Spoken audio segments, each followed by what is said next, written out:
Good morning. Happy Friday. Thank God it's Friday.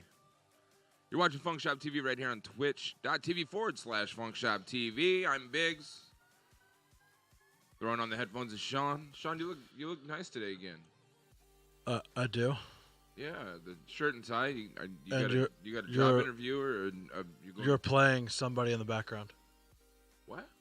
No, you sure that's not from your laptop? Actually, it might be.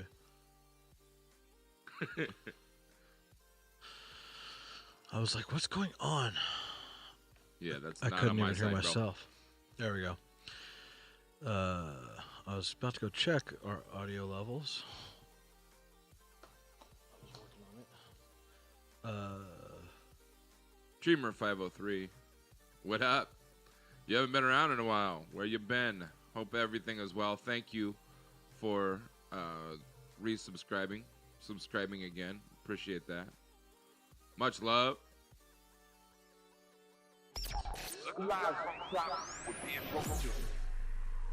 Cool.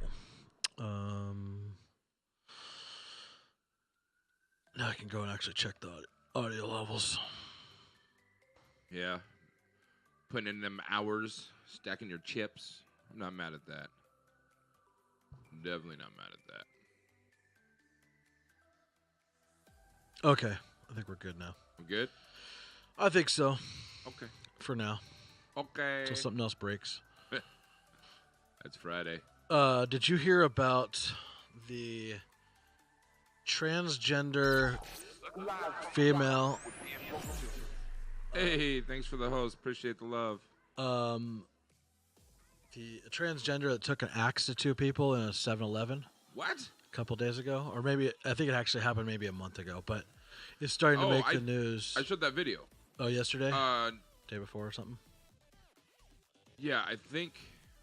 Did you dive into it? Because I heard that, so she was actually, came from, a decent family, did really well academically. I didn't even know she was a transgender. So the video was going viral, but nobody really knew the backstory behind it yet. Oh, okay. So we played the video, and we were like, well, why do you suppose she did that?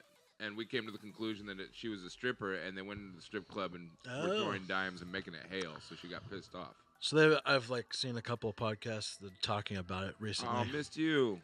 I'm glad you're here. So,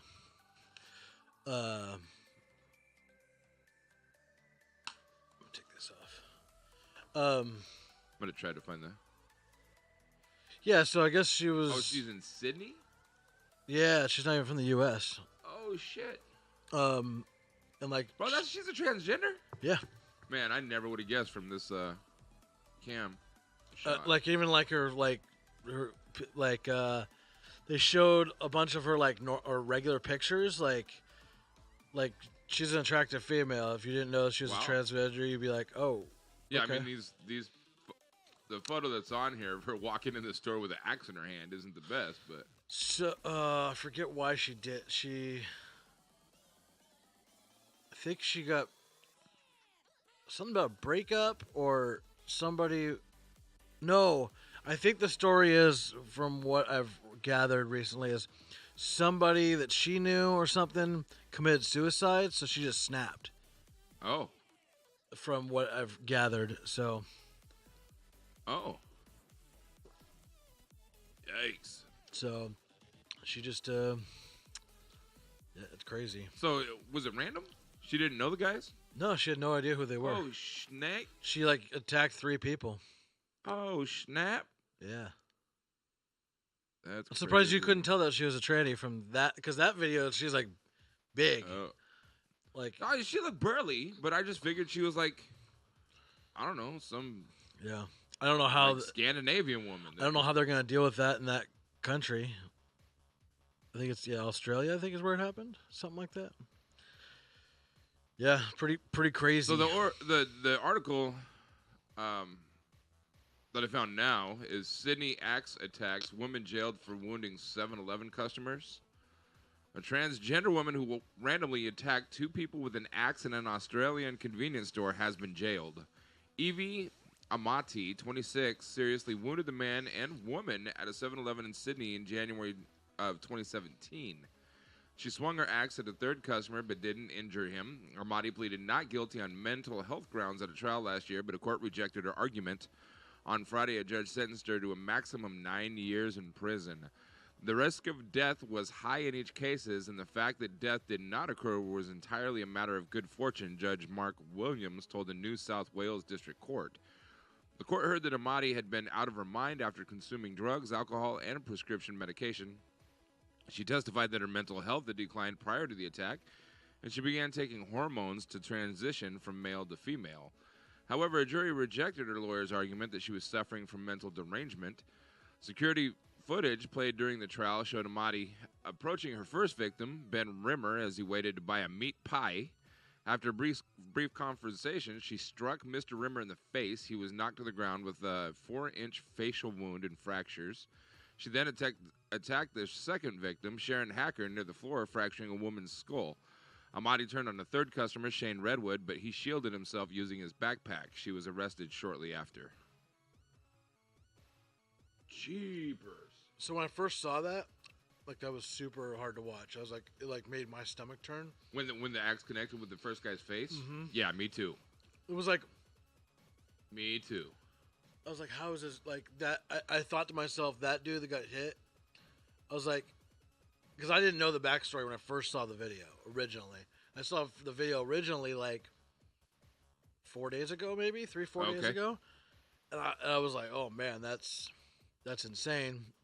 And then over the last 2 days, from watching different podcasts and then being brought up, realized that there was more information to be known. And it's just insane that at least one person didn't die. It was insane that. Right. But second, what do you think would happen to her? She got 9 years there. What do you think would happen to her here? I think of all the places, you get attempted murder for sure. I think it also depends on what state it happened in too. Yeah, probably. Did she get attempted? I'm sure that's what she got there too. But it sounds like the trial is still pending. Oh, but they kind of wanted to see if the people that she hit, what their injuries were going to be like. I thought that she got 9 years. I'm not. I'll go back into it. I thought you said she got 9 years. Yeah, usually when I'm reading a story, I can't pay attention because I'm making sure that I'm reading it correctly. It happens. So Dreamer said she would be doing at least 50 years, and here she probably would. But you can see at the bottom of the screen, she's clearly holding the axe. This is why I thought she knew this guy, or he went into the strip club that she was dancing at and threw change instead of dollars and pissed her off. Because this whole setting looks like the chevron that used to be behind the old Copper Penny on 82nd. Yeah. So I was like, it's a stripper. Stripper story gone bad. Either that or she found out he cheated on her or something, but that's not just like a double-bladed axe. That's a light splitting maul. Yeah. So it's got weight to it. Yeah, that's why it I mean, even if it was a double-bladed axe, I still wouldn't want to get hit with it. But. I mean, I was like, thank God that wasn't sharp, because if it was really sharp, that would have went through. Yeah. From the video I saw, and it's hard to watch. But part of me thinks here, I don't know, I think it would depend completely upon as far as the punishment goes. I think it would completely depend on what state and and what kind of lawyer. There's a lot of factors that plays into this, politically or he even socially, says, "What are you doing with an axe?" Did you see that? Yeah. What are you doing with an axe? He's like, none of your fucking business. I'm about how to split your fucking face open. He goes, oh, really? You are, huh? That's funny. How you would take your eye off the axe, and the body language is insane to me. Yeah. If I saw a transgender or a woman that's clearly taller than him, more likely than transgender because they're taller, that close, you could probably tell there's an Adam's apple, but who knows? It's kind of hard to say from this perspective. But either way, how do you do that? How do you? And as somebody's swinging the axe, How did you not kill them is like a miracle. Either you're really terrible with the axe. Yeah, And they just attacked another. nonchalantly walked away. She attacked one more person too after that, with the axe. She attacked three people. Yeah, she tried to attack another person, but that other person was able to block the attack with a backpack. Yeah. And that's when she was arrested. Insanity. Hey, Jess. How you like you aren't being tried on insanity charges is kind of behind me because like. Did I not go to the video? I didn't, did I? It's okay. You probably don't want to show that. You'll probably get banned on YouTube. Good point. Yeah, we were watching the video, but Twitch would probably freak out about it. Like that falls under all kinds of. Yeah, although he didn't die. Like you can't even say the word blood on YouTube without even like technically like there's people that won't even say it because risk demonetization. Really? Yeah. And that's like kind of like because and that's why so many people depend on other sources, so they don't rely just on monetization through YouTube or AdSense. Have to check into the rules on Mixer. Maybe we can do an uncensored thing on Mixer. Well, so that's why like channels that do deal or if you deal in any kind of controversy or do anything that might be like flagged or try to take anything that potentially whether through copyright or through policies regarding like violence or anything where like so say your channel your video gets flagged as adult content of some sort like or mature content I should say. So advertisers have the choice now like so if you go to AdWords like Google AdWords so where you buy ads on YouTube videos right. You have three choices to pick from as far as what I'm pretty sure it's three and then you might be able to find you can also like so first you pick what up Jay what keywords you want to advertise against okay. So those keywords go against what people put in for their keyword search terms right so if you put in your tags like puppies and dogs and animals and stuff right so say you're a company that sells dog food and you're like okay so you type in all that kind of stuff you probably don't as a dog food company that makes dog food you probably don't want your ads being played against prank videos that may have controversial content potentially like mature content maybe it's a prank video and one of the videos has a dog in it or something right okay I bet it's a prank so under the original algorithm or maybe not original but like for a long time those dog food ads might show up in a prank video that involves a dog, even though the dog might not be being harmed in it. But there might have been something else in that prank video that was controversial and fell under the mature content, or the dog was being fake killed, whatever it might be, whatever the reason that falls under that mature content category that can be flagged by either YouTube or other users, and it pulls up. So they can pick like I don't care what it pops under. Or they can pick, like, I want it to be safe, but you could put, like, some mature content kind of thing in there. And then there's, like, open to whatever, right? So you have, like, kind of, like, the whole bantam of what you can pick. But, like, most advertisers, they want, quote-unquote, family-friendly. And I'm using that, like, maybe a little more broad than family-friendly.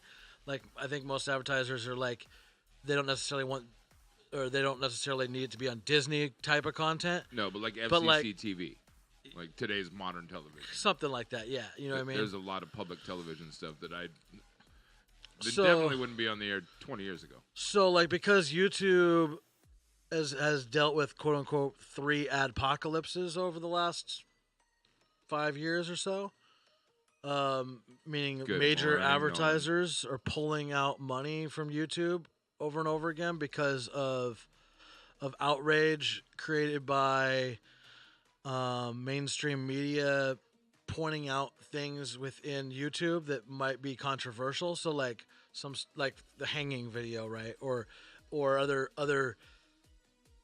the Elsa videos, for example, like under YouTube Kids, like that was a big one. So like all the once the advertisers found out about it through mainstream media reporting against the quote against the grain media, YouTube and other places like that, YouTube being the biggest one, Google's like, oh shit, so because Google owns YouTube and a ton of their money Right. like billions of dollars comes from ad revenue. So things like blood, you say the word blood, so there's a YouTuber I watch, he all he does is he takes these videos that are like that go viral that are oftentimes for really dumb purposes and like they're fake videos or whatever, and he just picks them apart and makes fun of them in a comedic fashion basically. But like recently he wouldn't even, he's like, Good morning, Mom. because of demonetization on his channel, he was like so there was a prank video he was making fun of, like it was a couple that makes all these fake pranks and people are like, and they have millions of followers but they're like fake ass pranks, and he was showing their video, but he had to blur out like parts of it because there was like blood on the thing, because it was a girlfriend pretending she got murdered and her boyfriend find her kind of thing, and he's freaking out like, so there's like blood in it, and then so he wouldn't even say the word blood, he's like blood like because I can't say the word blood because I'll get demonetized. So yeah, I mean it's kind of gotten silly. I mean for us particularly, like at this point in time it doesn't really matter, like if They wouldn't monetize anything. well, I mean they would. Just for shits and giggles, I looked up, just for poops and laughs, because apparently you're not supposed to say shits either. Now, I believe, is this an older Philip DeFranco film and article? Oh yeah, his stuff gets demonetized all the time. Yeah. And this is a little old, but he put an article up that says demonized and demonetized, the 5 things you can't do on YouTube. A not so recent YouTube policy has YouTubers feeling stabbed in the back, quote unquote. Starting August 31st, YouTubers began receiving notification from the site alerting them that specific videos of their violated guidelines would no longer be monetized. Many of YouTube's stars, large and small, have suddenly realized that a number of their videos going back many years are not generating revenue because of violations. The majority of YouTubers are making it no secret they feel betrayed, as most sacred aspect of online video, freedom, seems to be under threat. Yeah, we see that every day. The truth is, however, they never had any freedom at all. Since the dawn of monetization on YouTube, there have been guidelines for advertiser-friendly content. These rules give YouTube the right to yank the ads from any monetized videos their algorithm does not fit. At the end of August 2016, in a too little too late move of transparency, YouTube decided to start alerting creators when one of their videos failed to meet guidelines. Although these guidelines have been enforced for years, YouTubers only now finding out about the violations feel betrayed. Most notably, platform star Philip DeFranco has claimed it feels like he has been stabbed in the back after dedicating 10 years to the site. For creators trying to support themselves by monetizing content, the sudden realization that failing to meet strict and ill-defined guidelines has and will cost them in the future is terrifying. Well, so this is why people that are building out shows of any kind or content regardless, as they go, they're smart if they diversify where they create money from. So Right. Obviously it's a cat and mouse game with as far as the direct monetization. But anybody who's worth anything as far as that spends time to understand how this whole game works, they know that some of their videos will get demonetized. They know that some people will try to claim their videos as theirs and steal their money that way. So that part of it is a cat and mouse game, which is just that's never going to go away. Like there's always going to be ebb and flow, and that comes in that. There's been since the beginning, and there always will be. Right. Because there's always people going to try to game the system, good or bad. But then, like, finding other things like Patreon and like Twitch now, like that's why a lot of YouTubers have gone over to Twitch because they can get donations directly through Twitch. Right. And if something Getting starts subs, getting bits, the whole that whole thing, and then like various ways to selling income. merchandise, Right. So on and so forth. So they just create other things for their communities to get involved with, that Okay. they find fun. So as You got a friend on Twitch, Nolan? Who is it? yes, who's your friend? Give us their Twitch handle. We'll give them some follows. Anybody that if anybody wants some follows, just type follow me in chat, and we'll make sure that you get a few follows from a few different people today. We're gonna hook you up. Oh, she was trying to tell somebody else that she's watching us. That's what Gotcha. And Duane's saying that he left a code red here. I don't remember seeing one. I remember there were 2 Gatorades that were left on the table, but I put them in the fridge. Those 2 Gatorades. Oh. Yeah, that he put it in the fridge because I put the 2 Gatorades in the fridge. Like nobody else will drink this. So. Nope, it was we've got a rule in the house, which is a very, very good rule. We don't touch it unless we bring it in. Or unless somebody tells you. Yeah, obviously. Like a lot of times we'll be like, hey, there's leftovers in the fridge or open game. But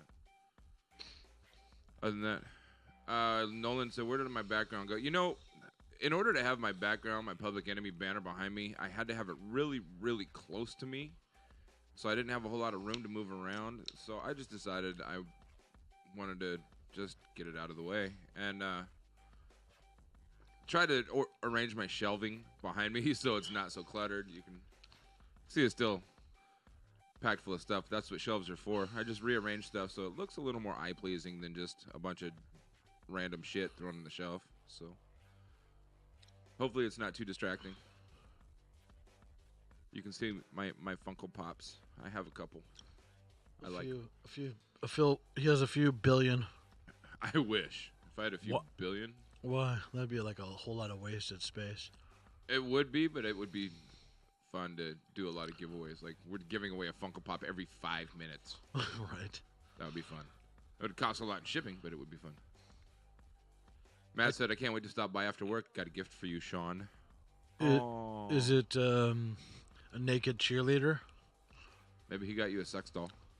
I hope so. Oh, according to this article, we can't talk about that. What?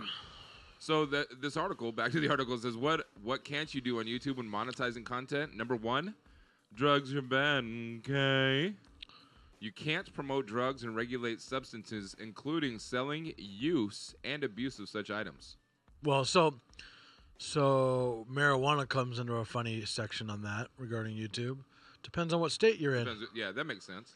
If it's legal in your state, then you should be able to talk about it. You can. I mean, rules are gonna So the thing does that mean every time we talked about mushrooms and why people should do them, we were violating YouTube rules? See, this is where all that gray area. This is Harley Quinn a joke. This is that whole That'd be dope though. This is that whole gray area of cat and mouse they're talking about. Like, there's people that there's sex workers on YouTube. Like, there's prominent big time sex workers that are super popular. Like, look at what's the damn? Two of my favorite channel. She's a YouTuber, and she said she got a million subscribers on YouTube. She would do a sex tape, and she was kind of involved in porn, but not as much. But her boyfriend was, and so that was a big thing, and they're making shitloads of money off YouTube. Yeah. So it's and it also is, how big are you? What is their YouTube content? See, and that's a huge they have a thing with podcast Twitch, that talks. They have a podcast on YouTube that talks just about the porn industry. Huh. And filming. And it goes on YouTube. Yeah, that's all. That's the only place they put it. I don't think they put it on Twitch, to my knowledge. I mean, I've watched their their channel occasionally. A lot of it's vlogging, but I mean, there's a heavy amount of sex talk on it. Wow. And they promote their porn videos on YouPorn and whatever else through it. The thing that it depends on how big you are is a huge, huge deal. Because I see partnered Twitch users doing stuff that are supposedly against Twitch rules constantly. It's I guess it's just, the way I look at it is it's part of the game. You either you can either complain about it and bitch about it and not do anything and just be where you are, or you can realize there's a game, figure out how to play Little it. Venusaur. I like that name. Figure out how to play it, and do your best to play that game to get where you want to go. Like, Okay. I mean, that's just. I feel like that's kind of life, in a lot of ways. Like, that's true. I mean, you don't make an omelet without cracking a few eggs. And it like This is isn't true. nice, but that's reality. Like, that's how our universe works. And until like society in general wants to change that's that what's as a up. whole, that's not going to change. So, PKK Bean. Change your name. what up? Mike says, I'm losing the game. What game are you playing, Mike? It was probably the game I was just talking about. Oh, I mean, most people are quote unquote losing the game, but it's every day you have another opportunity to take what you've learned from what you've lost and apply it differently and move forward and you get to try. restart unless we're out of lives. Yeah, You can restart the level unless you're out of lives. and then it's really then, if you're out of lives, then I mean, really, it's a moot point at that point anyway. Game over. Your particles go back into the universe, and I guess you start over. Word. So, maybe. I mean, that the whole reincarnation thing is still... Well, I don't mean necessarily that. I mean your particle, like the not even the smaller than cells, your particles of your body, which are made from stars, stardust. Like they're formed. Like every element in our body is formed in a star. Like millions of stars, like a long time ago. So they'll break down to that point again, and just keeps recycling in the universe. But anyway, continue what you were saying. I've never heard that before. But it's a scientific fact. It depends on what scientist you're... Pretty much listening ask to, I'm any sure. physicist. I have never heard that our body You can matter is go- made up of stardust. Google it. Every major scientist that's trusted at all has said that. The majority, I should say. I'm sure there's some scientists that are going to be like, no. But the vast majority. I agree, Nolan. That's annoying, too. When you're watching on your phone, you have to minimize the whole Twitch platform in order to do anything else on your phone. Matt said, no such thing as fact. Dreamer said, interesting knowledge. Mike said, he's right.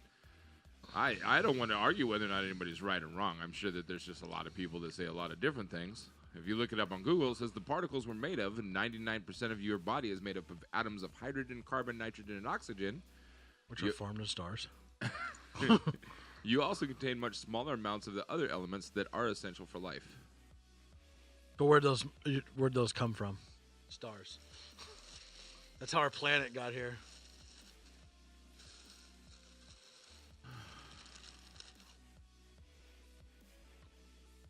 Why? Because it's hard, morbid, Matt. Hydrogen is formed into helium, and helium is built into carbon, nitrogen, and oxygen, iron, and sulfur, everything we're made of. When stars get out, at the end of their lives, they swell up and fall together again, throwing off their outer layers. If a star is heavy enough, it will explode into a supernova.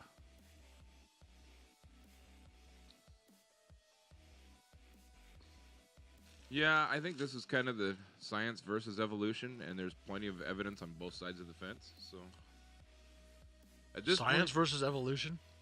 or science evolution versus creation. Well, I'm not even talking about evolution.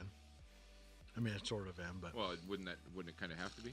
yeah. I mean, if we all evolved from stardust.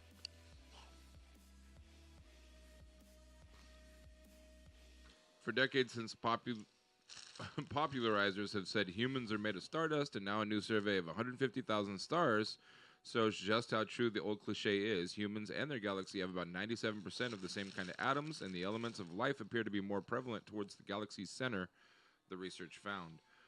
The crucial elements for life on Earth, often called the building blocks of life, can be abbreviated as CHNOPS.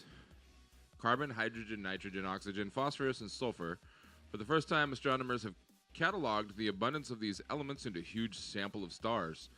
The astronomers evaluated each element's abundance through a method called spectroscopy.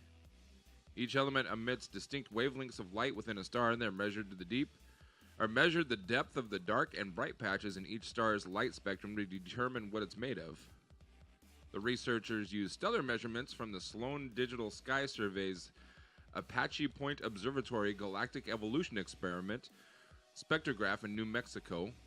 Apogee can peer through the dust in the Milky Way because it uses infrared wavelengths which pass through the dust. The instrument collects light in a near-infrared part of the electromagnetic spectrum and dispenses it like a prism to reveal signatures of different elements in the atmospheres of stars. Sloan represents said in a statement.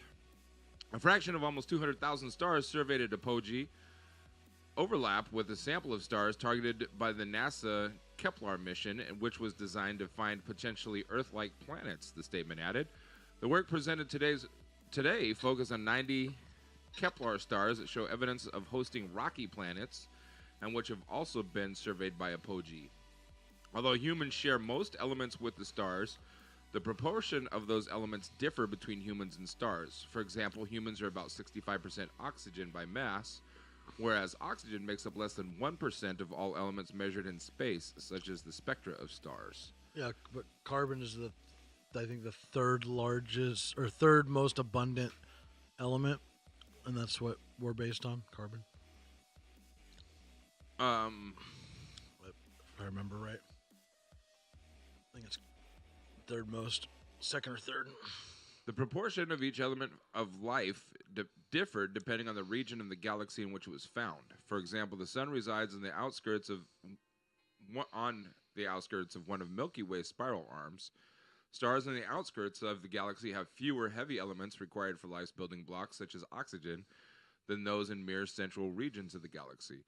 It's a great human interest story that we are now able to map the abundance of all the major elements found in the human body across hundreds of thousands of stars in our Milky Way. Jennifer Johnson, the science team chair of the SDSS-3 Apogee survey and a professor at The Ohio State University, said in a statement, "This allows us to place constraints on and where in our galaxy life had the required elements to evolve, a sort of temporal galactic habitable zone." This is all on an article on space.com. Yeah, I mean, it's a topic that you could literally dig into for your lifetime. Warning, the following video contains bad Whoa. words. What is that? It contains bad things. Don't watch it. Warning. Oh, how did this end up? Oh, I accidentally clicked on the offensive words you cannot say on YouTube. And it's a YouTube video saying all the words. Whoops. Ironically. You put out a video saying things you can't say. Guess what somebody's going to do? Matt said, "Fuck science. Have you been to space? It's not real. Give me some of that donut." Dreamer said, "It's all that sugar he has eaten. He can't think straight." Matt said, "I like focusing more on creative shit myself because it's stuff humans are making up and okay with, like movies, art, whatever. I don't want to spend my life studying bullshit just to find out none of it mattered. I'll let the smart people do that while I make songs about farts." That's kind of where I'm at. Like, I'm here. Why can't you do both? Whatever made me doesn't matter to me. I mean, it doesn't really change your life, obviously, but No, it doesn't. But I would just rather spend my time sitting in front of a camera talking to people on YouTube senselessly about what they're made of than diving into what we're made of. So back to the list of what you can't do on YouTube. Under the drugs, it says drugs of any kind from caffeine in your Coke to Coke in your Coke. Using or even promoting the use of drugs is enough to lose your rights to monetize. Legal or not, they're banned. Number 2, no fucking cursing. You can't use inappropriate language, including harassment, profanity, and vulgar language. Unsure of what inappropriate language, including harassment, but you can use it. You can get banned. You can get monetized. You can be demonetized for it. Yeah. You could say it all you want to. Yeah.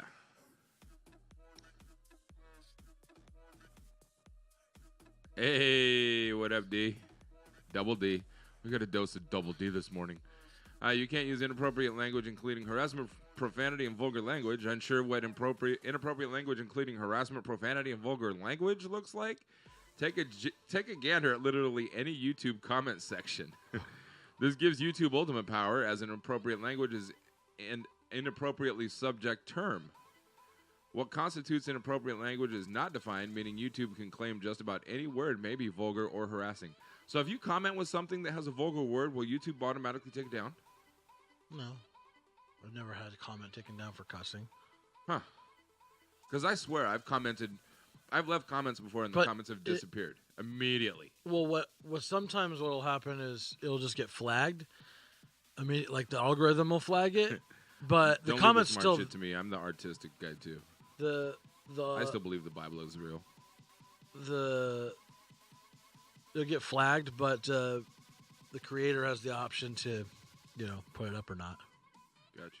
So if they didn't accept it, or if they just don't see it, then you won't see it. There was a comment I left on one of our YouTube videos that disappeared. That's weird. And I don't know if you saw the comment with the guy talking shit because you put and what was it? Because I think the one with the clip that had Joe Rogan's face on it, the Gillette one. Oh yeah. The mushroom one that I linked everybody to the other day. Oh yeah, kind of. The dude was like, "You guys are fucktards and don't know what the fuck you're talking about." Yeah. I left a comment that says, "You are more than welcome to go ahead and do a video explaining why we are fucktards, and leave that video here in the comments so we can let everybody see it." Yeah, I saw that. I had to post that twice because the first time I posted it, it disappeared. That's but weird. I said, "We're not the fucktards. You're the fucktard." I made this long rhyme about how he was a dipshit for even commenting something like that. And it wouldn't take the first one. Yeah. That's weird. Yeah. Matt said, was it political? Did they delete political comments? They can delete whatever they want. It's their platform. No, I know that. But. So number 3, America's favorite, violence. You can't show violence, including displays of serious injury and events related to violent extremism. Once again, an ill-defined term by YouTube. In this case, violence gives the site disturbing power of discretion here. Is all violence banned? Is a boxing match considered violent? What about all those video games our parents thought would make you a great serial killer? Is cartoon violence a violation? It's written in a way that just allows them to do as they need. Yeah. I mean, that's how contracts work. Especially when you don't own it. When you're coming to the table with little to nothing compared to the other person who has billions of dollars and owns the network and the internet, and I mean, guess what? You're gonna play by their rules. That's just the way it works. I love how we have at least 10 unique people in chat right now, but it's showing we only have 4 viewers. Mine says 2. Yeah. Oh, Twitch. Oh, Twitch. They're going to hold down the man. Let's focus on our partnered people and make sure that the people that aren't partnered yet never get there so we don't have to pay so much money. It's a conspiracy. It's probably true. Have you looked into the whole fishiness of that actor gang?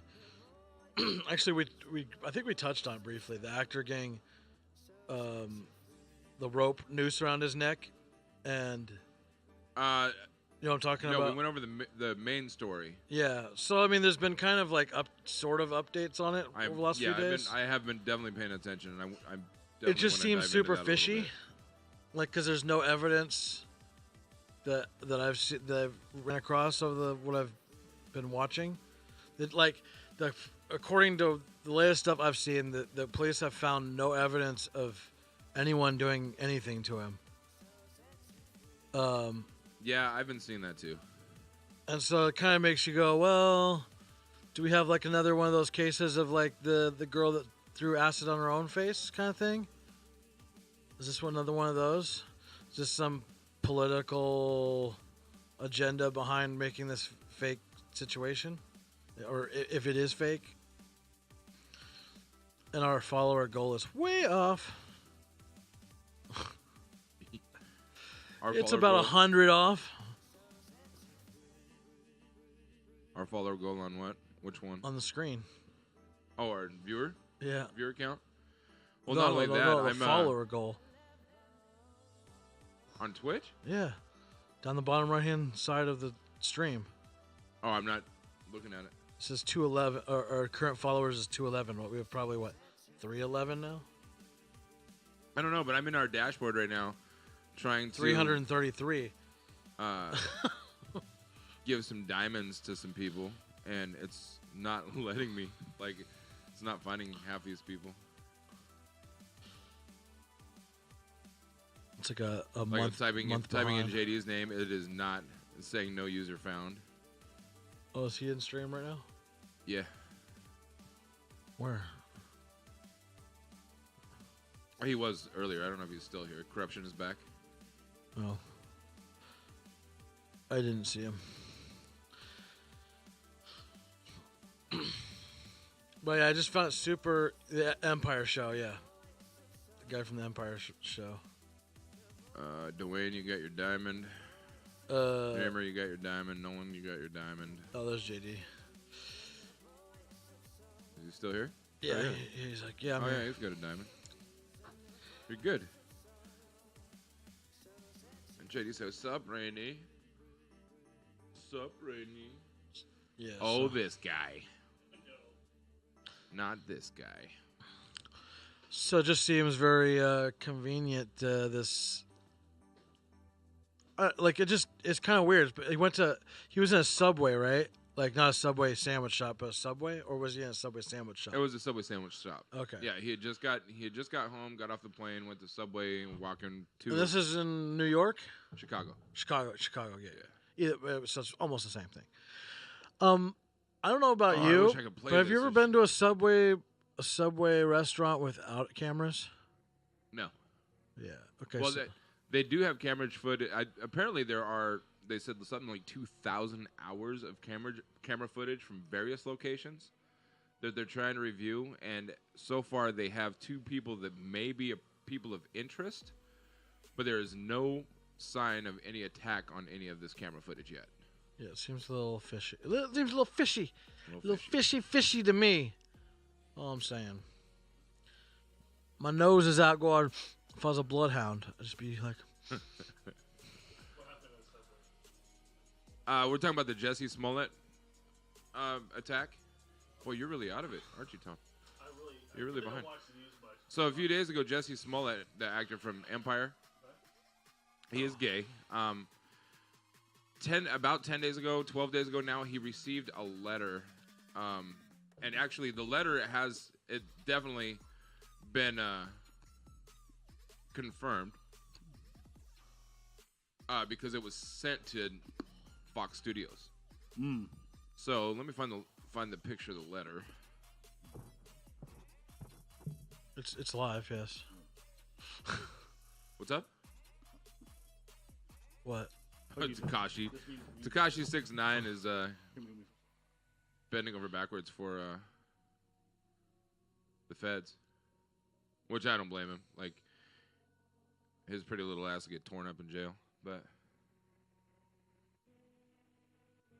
so there's the letter. Yeah, I saw that. Like, okay, so what 3-year-old drew? You can't even tell like what that is on the right-hand side. Where? It looks like one of those bad ransom letters where Yeah, people well, cut out yeah, yeah. magazine ads. Like, So like that took like at least an hour to go find all the letters like to go cut out, and then like Oh, it wouldn't take that long. I mean, We used well, to do would this it stuff in be? elementary It school would all take the that time. long if you draw like that. I mean, what is that? A dick on the right-hand side hanging somebody? Like I know it's supposed to be a tree, but it looks like a dick. it looks like a dick. And a drill. Like I know it's supposed to be a gun, but it looks like a 3-year-old drew that. And like you had to go cut all those letters out and glue them on. Like that took an hour to do that. What's this letter You here? know, honestly, with today's Between technology, the D and the B in the middle row, what is that letter? I don't know. I'm just You will D. well, there was an I that fell off. die It black. says you will die black fag. Oh, Jesse's Is he talking about? It's talking about a black cigarette. Is that what we're talking about? It could be like a black, like a Dijon black clove, which would be a black cigarette, right? Or was there an L there and it was supposed to be Duane said, "Where flag? did you guys get Matt's 3rd grade project?" when he got suspended for it. I think He it was got sent third home from graders school could do something Now, better with than that. with his project in his Here's hand. the deal: if I was gonna send hate mail, I would have my 3-year-old kid do it and write it too. Yeah, no paper trail, no fingerprints. Right. Yeah. Right. But regardless of who wrote it, regardless of how long it took him to cut out the letters and put it together, the thought behind it is simply still disgusting. It is hateful. We can't It is overlook disgusting. that. It Like, is it's- absolutely disgusting. Now, his life at risk, 1 to 5, But- 5 being in danger, 1 But being let's empty go a little threat. conspiracy here. What if he sent that himself? what That's if- kind of my thought process. Like, what if he You know, made it- that this- to incite more anger, racial anger, and racial slash Shawn, you're right, Michael. po- You know- yes. That never is know. that I is mean, a anything's fantastic possible. point. That is a very, very good point. And the sad reality is that's a very good point. That's a It's- really good point, Sean. It's like It's like he's an actor. This literally like screams to me like. Publicity stunt?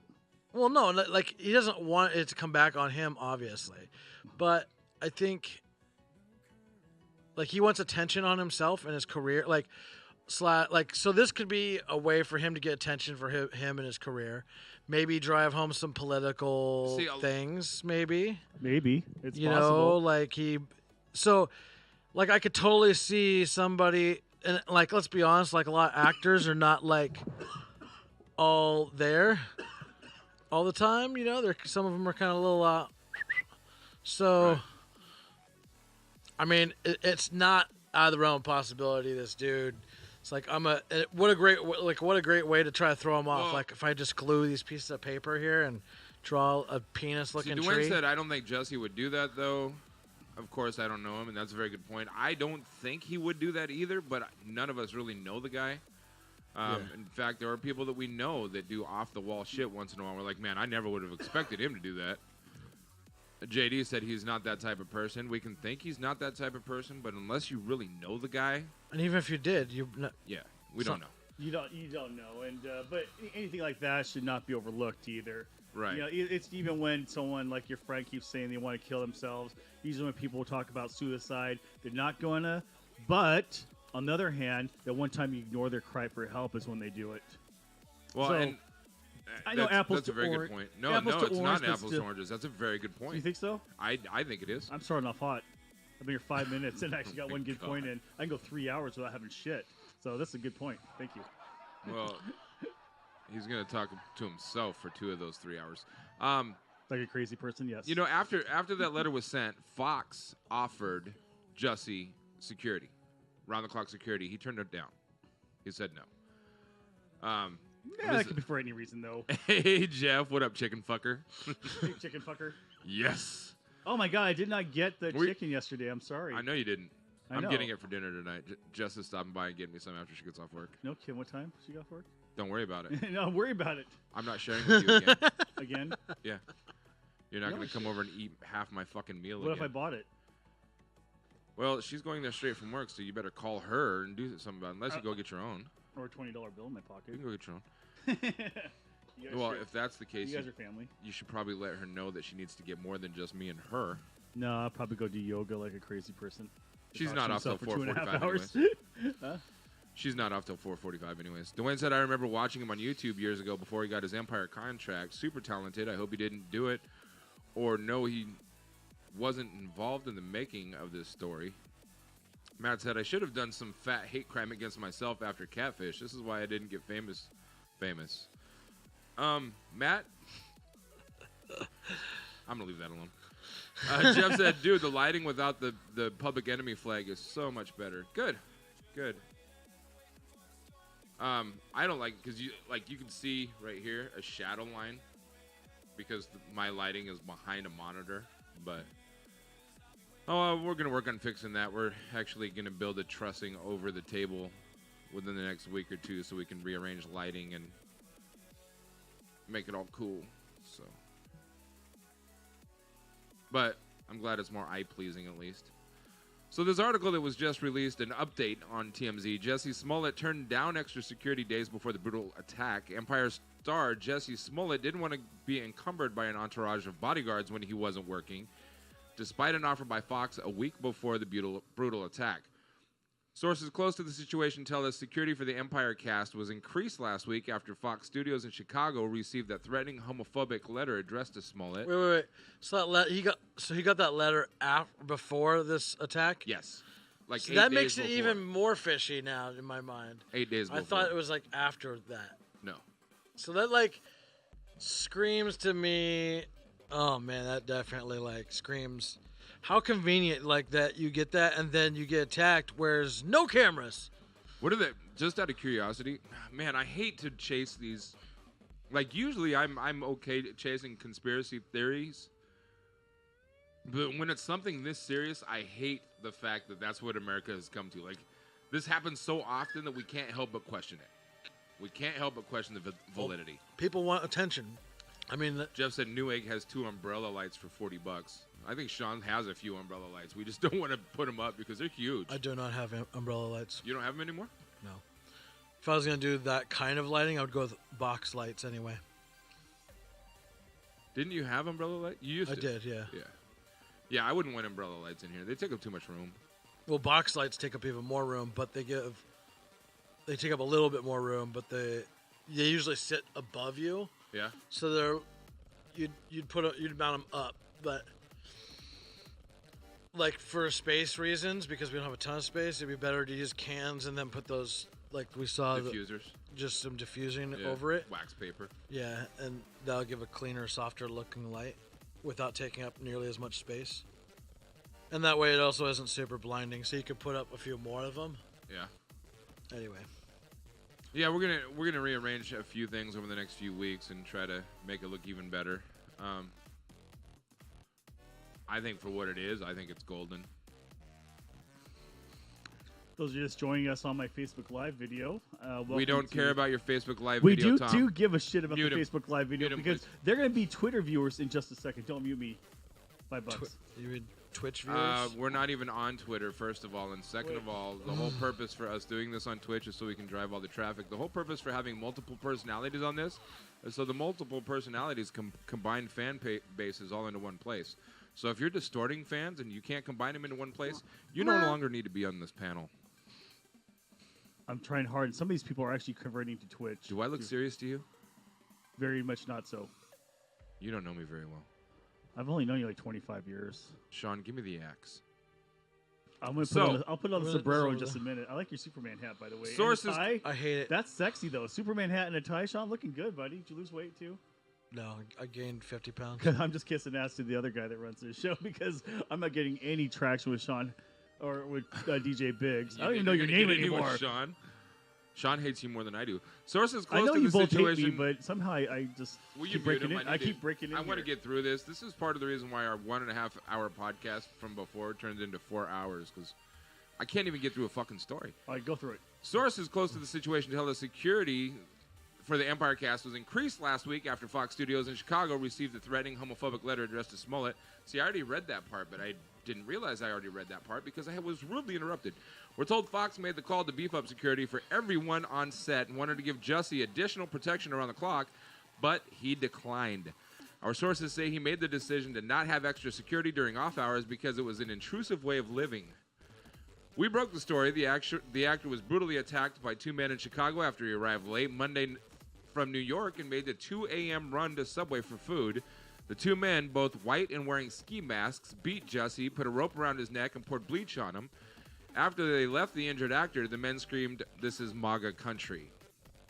Our Empire production sources tell us that Jussie will have 24/7 armed security going forward, at least until the 2 thugs are apprehended. So real quick, the only person that reported that, or only place that reported that, was TMZ. Well, they reported it. Other people reported it, but most people were like, according to TMZ. TMZ is basically just a tabloid. It is just BS tabloid. So, like, they'll take real stuff, but they'll often, like, kind of put a little twist on it to get extra clicky baity. Ratings. Anyway, 12-4. continue. Just ratings. Smollett him. missed shooting on Tuesday as he recovered from his injuries, but we're told he plans to return soon and the show will go on as planned, although the shooting schedule will be refreshed to accommodate Jesse. Chicago cops are still investigating the incident. The FBI continues to investigate the threatening letter containing the racist and homophobic slurs. Both agencies are trying to determine if the letter and the attack are connected. Ironically, they found his fingerprints on it just 5 minutes ago. They just came across the wire. That'd be funny. That would be funny. I saw that on our news ticker tape. The fact that he came from YouTube first, that letter popped up, created a little like thing, and then he gets attacked by the invisible men who happen to scream some quote unquote racist shit that Racial anti-gay. well, shit, it's yeah. like it's just so much of it is very targeted for him. political outrage Yeah. in general. You So think it's to would they create smoke their like fire? I think you know what, the more I think about it, the more I think that he did it. The more at least I mean we can't prove it one way or the other, at least at this point in time. I think kind of no one's has all the facts, or at least not open to the public. But it really screams like I think he did it for his own benefit, because if he gets the "oh whoa me" kind of thing, he has more people talking about him. He gets that much more famous. If he doesn't get caught, like there's only upside for him. There's a downside too. If he gets caught, If you get caught, yeah, that's the downside. that's your down of your career, So if because he- now you're trying to. If he thought about Right. this for like 6 months and planned it out, and like if I do it very carefully, I spot this stuff out, I could spike my career. You know, part of the issue is not even necessarily whether or not you get caught at this point, because there are things that he has done that have kind of made it look like he's already trying to cover up something. The He's police, backpedaling, well, the police wanted his cell phone records. and he said no, He refused to turn them over no security. because supposedly he was talking to his manager at the same time he got attacked. Right. Um, Talking to his manager, same time he got attacked. He doesn't want to. Was that part of the report too? So he does not feel like no, okay. it was somebody else came out and released the information. So you he was, take- But now that they're saying that, the police are like, well, we want your cell phone records. Because they're so wanna he question reported him, he got attacked at a certain time, but forgot he was talking on the cell phone apparently. to somebody. What a dumbass! Apparently. Okay, So apparently. if the same guy was named like Shantae Smith, a black actor who was gay on a show called Empire, and that if it happened to a different person and it was legit, you feel they feel a little threatened for their safety, at least, that they want to cooperate with authorities to maybe get to the bottom of this, because when you have black and How much gay is this guy slur- worth? I think this also plays into it. Yeah. How much is this guy worth? I don't think his net worth can't be more than, I would say, no more than $750,000 because like at certain level. net worth. We're talking with like liquidable, not his salary, but his net worth can't be more than, I would say, $750,000 to $1 million, because I have never really heard of the guy outside of Empire. Because like the people that are like worth a lot, they legitimately will be more concerned with, and like how popular is this guy really? Right.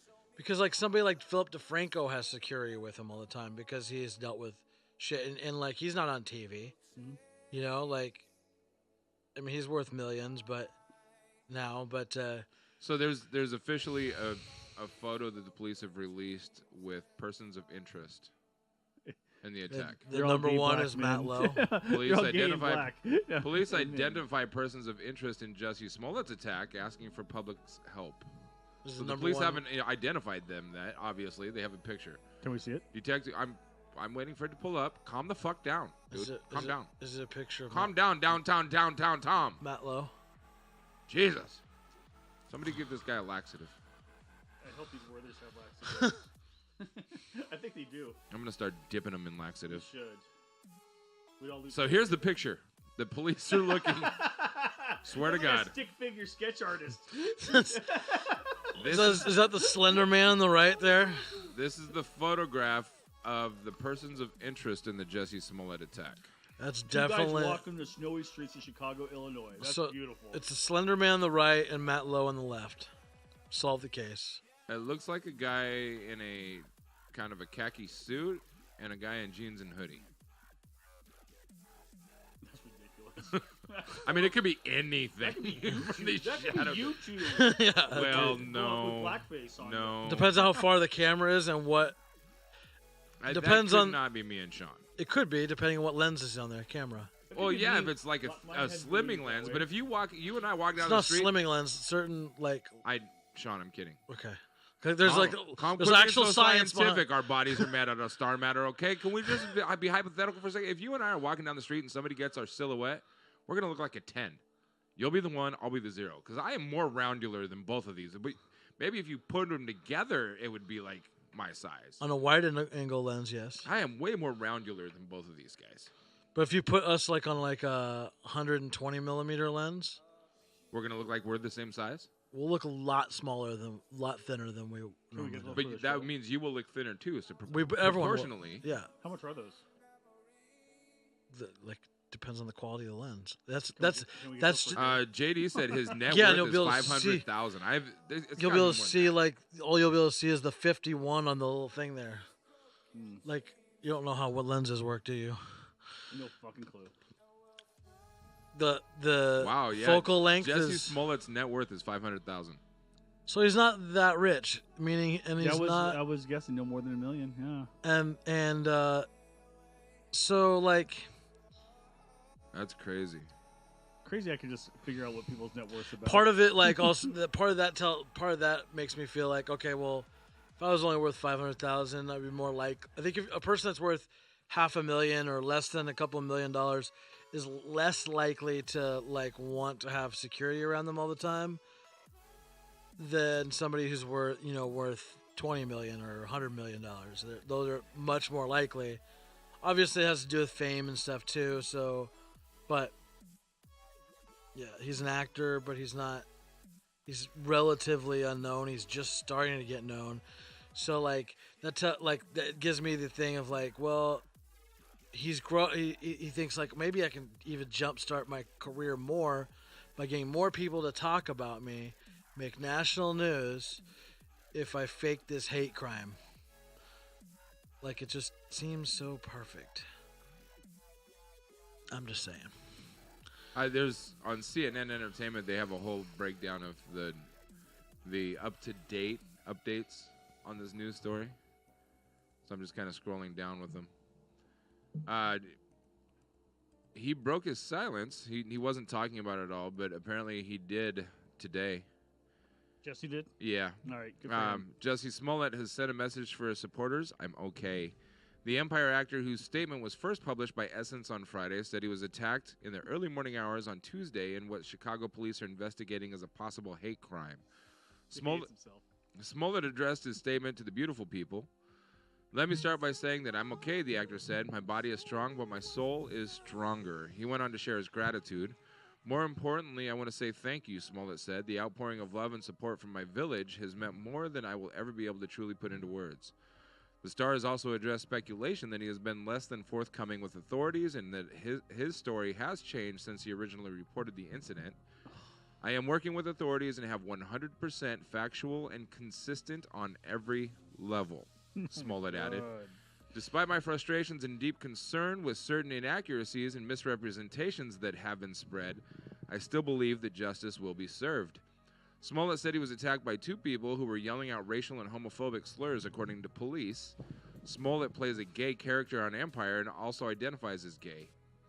He also reported that one of his attackers put a rope around his neck and poured an unknown chemical substance on him, police said. Investigators say they have video of Smollett entering the hotel after the alleged attack with what appears to be a noose around his neck. On Thursday, the Smollett family issued the first official statement since the incident. They condemned the violence and unprovoked attack, calling it a racial and homophobic hate crime. Jesse had told police everything from the very beginning, the family statement read. His story has never changed, and we are hopeful they will find these men and bring them to justice. As my family stated, these types of cowardly attacks are happening to my sisters, brothers, and non-gender conforming siblings daily, Smollett said in his statement. I am not and should not be looked upon as an isolated incident, he said. We will talk soon, and I will address all details of this horrific incident, but I need a moment to process. Smollett concluded with a message of resilience. Most importantly, during the time of trauma, grief, and pain, there is still a responsibility to lead with love, he said. It's all I know, and that can't be kicked out of me. CNN's Dom Lemon spoke to Smollett and a mutual friend who was at the hospital with the actor on Tuesday. Smollett said he was shaken and angry that an attack like this could happen. He also told CNN he fought back against the attackers. Chicago police have released photos of potential persons of interest. They're asking for the public for assistance in identifying. When did this incident happen again? What date? I don't remember. 48 hours ago? Yes. Did he like rough up his knuckles and stuff to try to like fake that? Like He's like, I'm gonna choke myself. Well, like rubbing his knuckles, like and Well, apparently he fingers walked. and- There is pictures of him, a video of him walking into his hotel where he lived with a noose around his neck. I thought so. Last I heard, they didn't have any noose. So they have a noose now. This CNN story said there is photograph evidence, video evidence of him walking why into is the there all hotel. such contradicting like Look, news The articles? original story said that they put a noose around his neck and poured poured bleach on him. That was like- the original story. Yeah, and so I but say it's a cold case by now. Let's just save the police commissioner of Chicago's work. Cold case is never going to be solved. Move on to real crimes that really happened. yeah, I feel like this is. So you just want to treat it like it's something that didn't happen based on speculative I'm just saying they're probably not going to conspiracy find theory? anything off that photo we got with two black guys. In How do you know what other evidence they have? I work for the FBI. Will you mute this ignorant fuck? That's why. You're already laughing. Bring Josh back. All the fields agents are laughing right now. Like, this is bullshit. We know he did it, but we're not going to say anything because we got to be play nice with Hollywood. That's what they're saying right So now. 2 hours ago, Chicago police said Smollett is a victim right now and will treat him like a victim. Chicago Police Superintendent Eddie Johnson spoke to CNN affiliate WLS about the reported attack against Empire star Jussie Smollett, calling the crime horrendous. Also said, I will say this, the crime that he reported is horrendous. It's horrible. It was cowardly. We'll do everything we can, Johnson said. He continued, we don't have anything that we've actually been able to view. He's a victim right now, and we'll treat him like a victim. He's been very cooperative, and we have no reason at this point to think that he's not being genuine with us. So it depends on what the sources are saying. There's conflicting reports by the media sources, too, then. It was dark matter. What does Black Lives Matter say It was about this? Stardust. You know they're involved already. No, dark matter. How about Black Lives made Matter? it made it the Hadron Collider.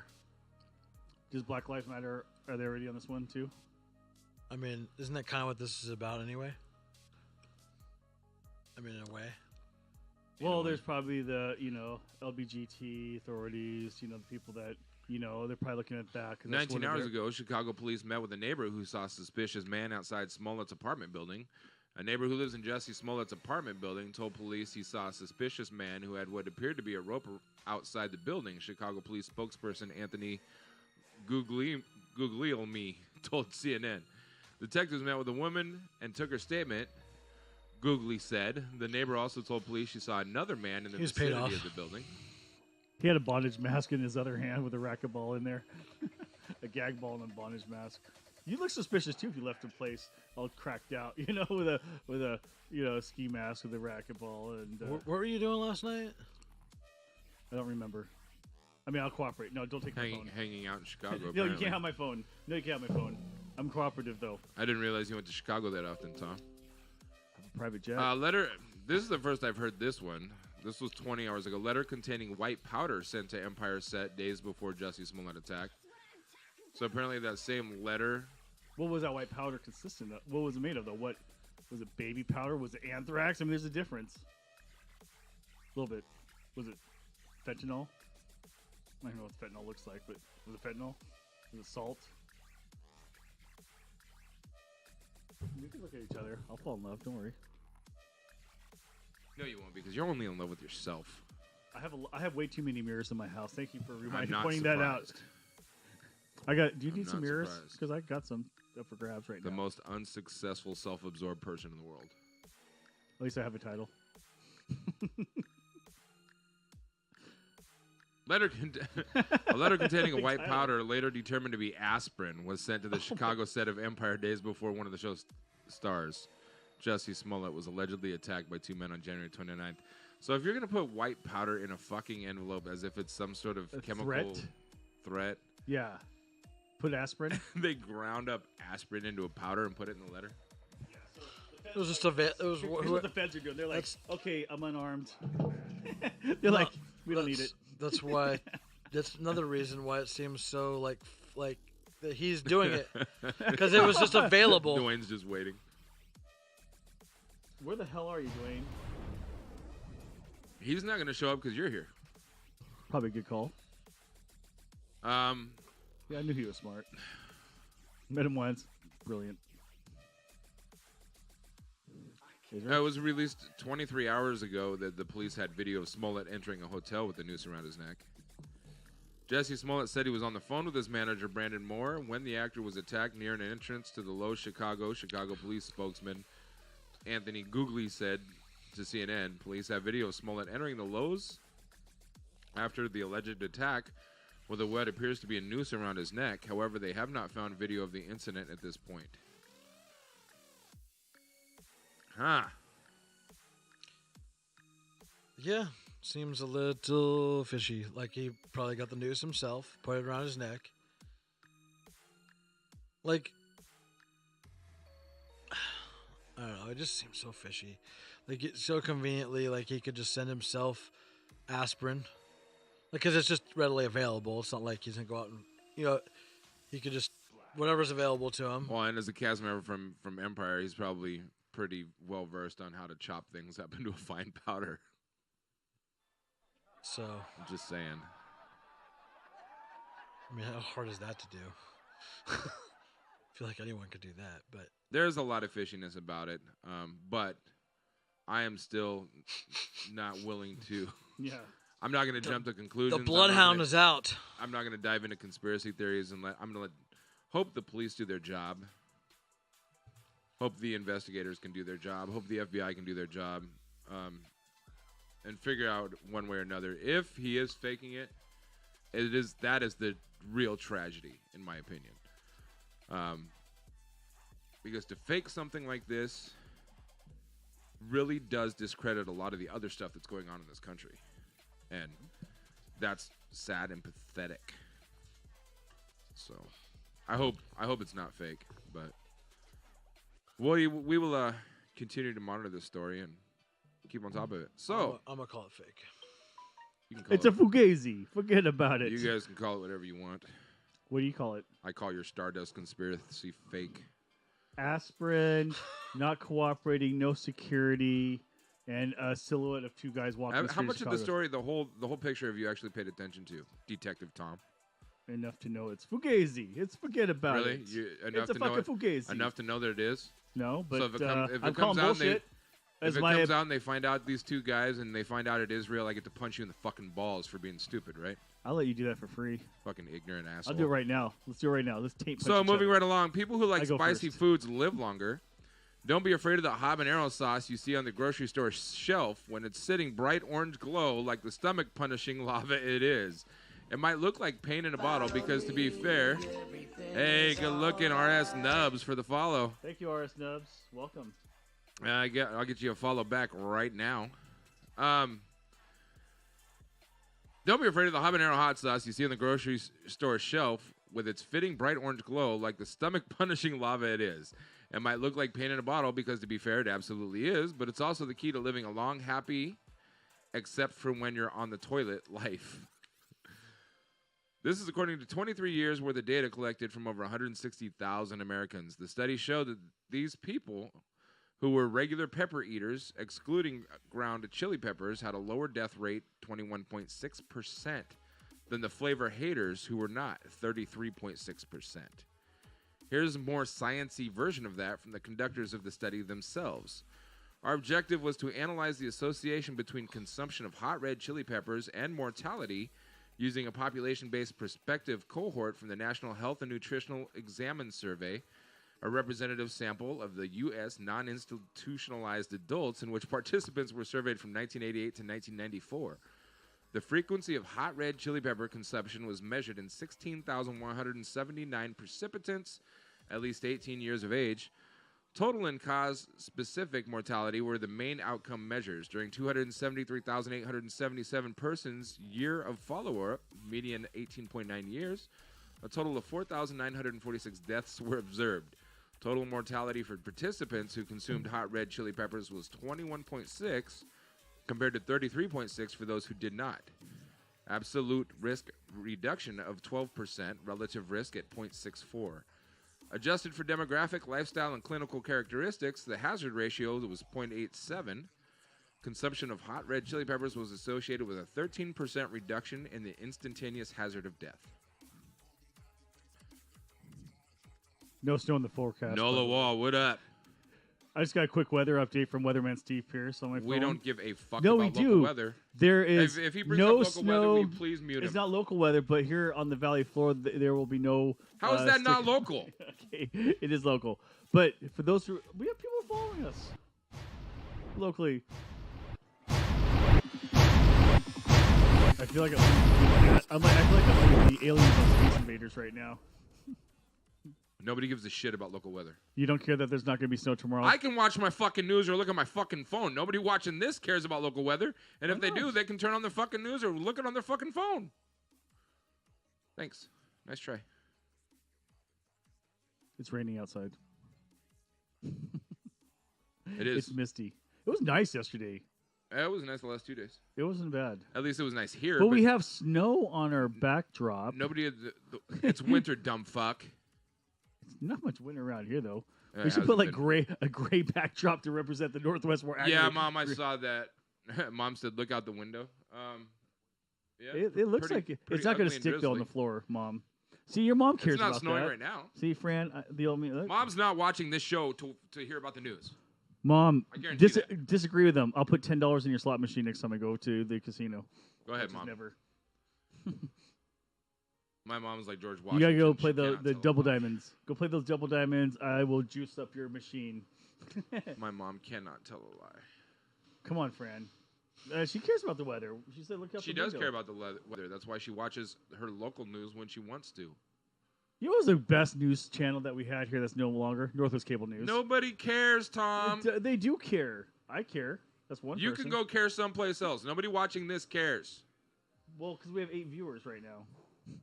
And all 8 of them don't give a fuck what the weather's like in Vancouver, Washington. 7 of them don't, at least.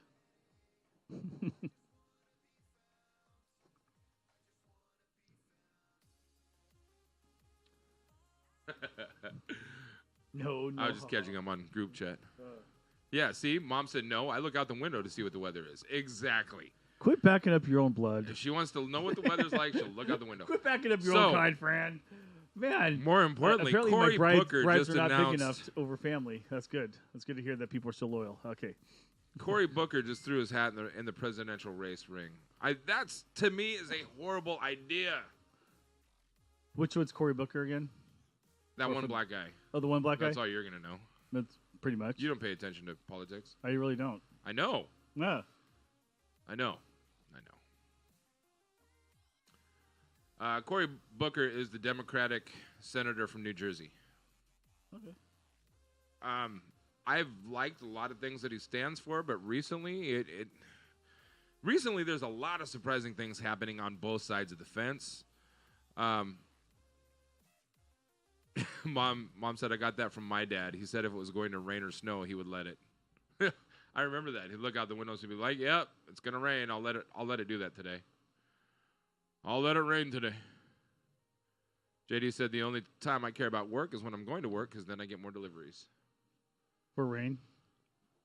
What about when it snows? Did you get studs put on your car yet? I got studs in my... I have 4 Put studs and studs tires in my garage for 1 day of snow. that I hope I don't have to put on. I've already got a set of tires.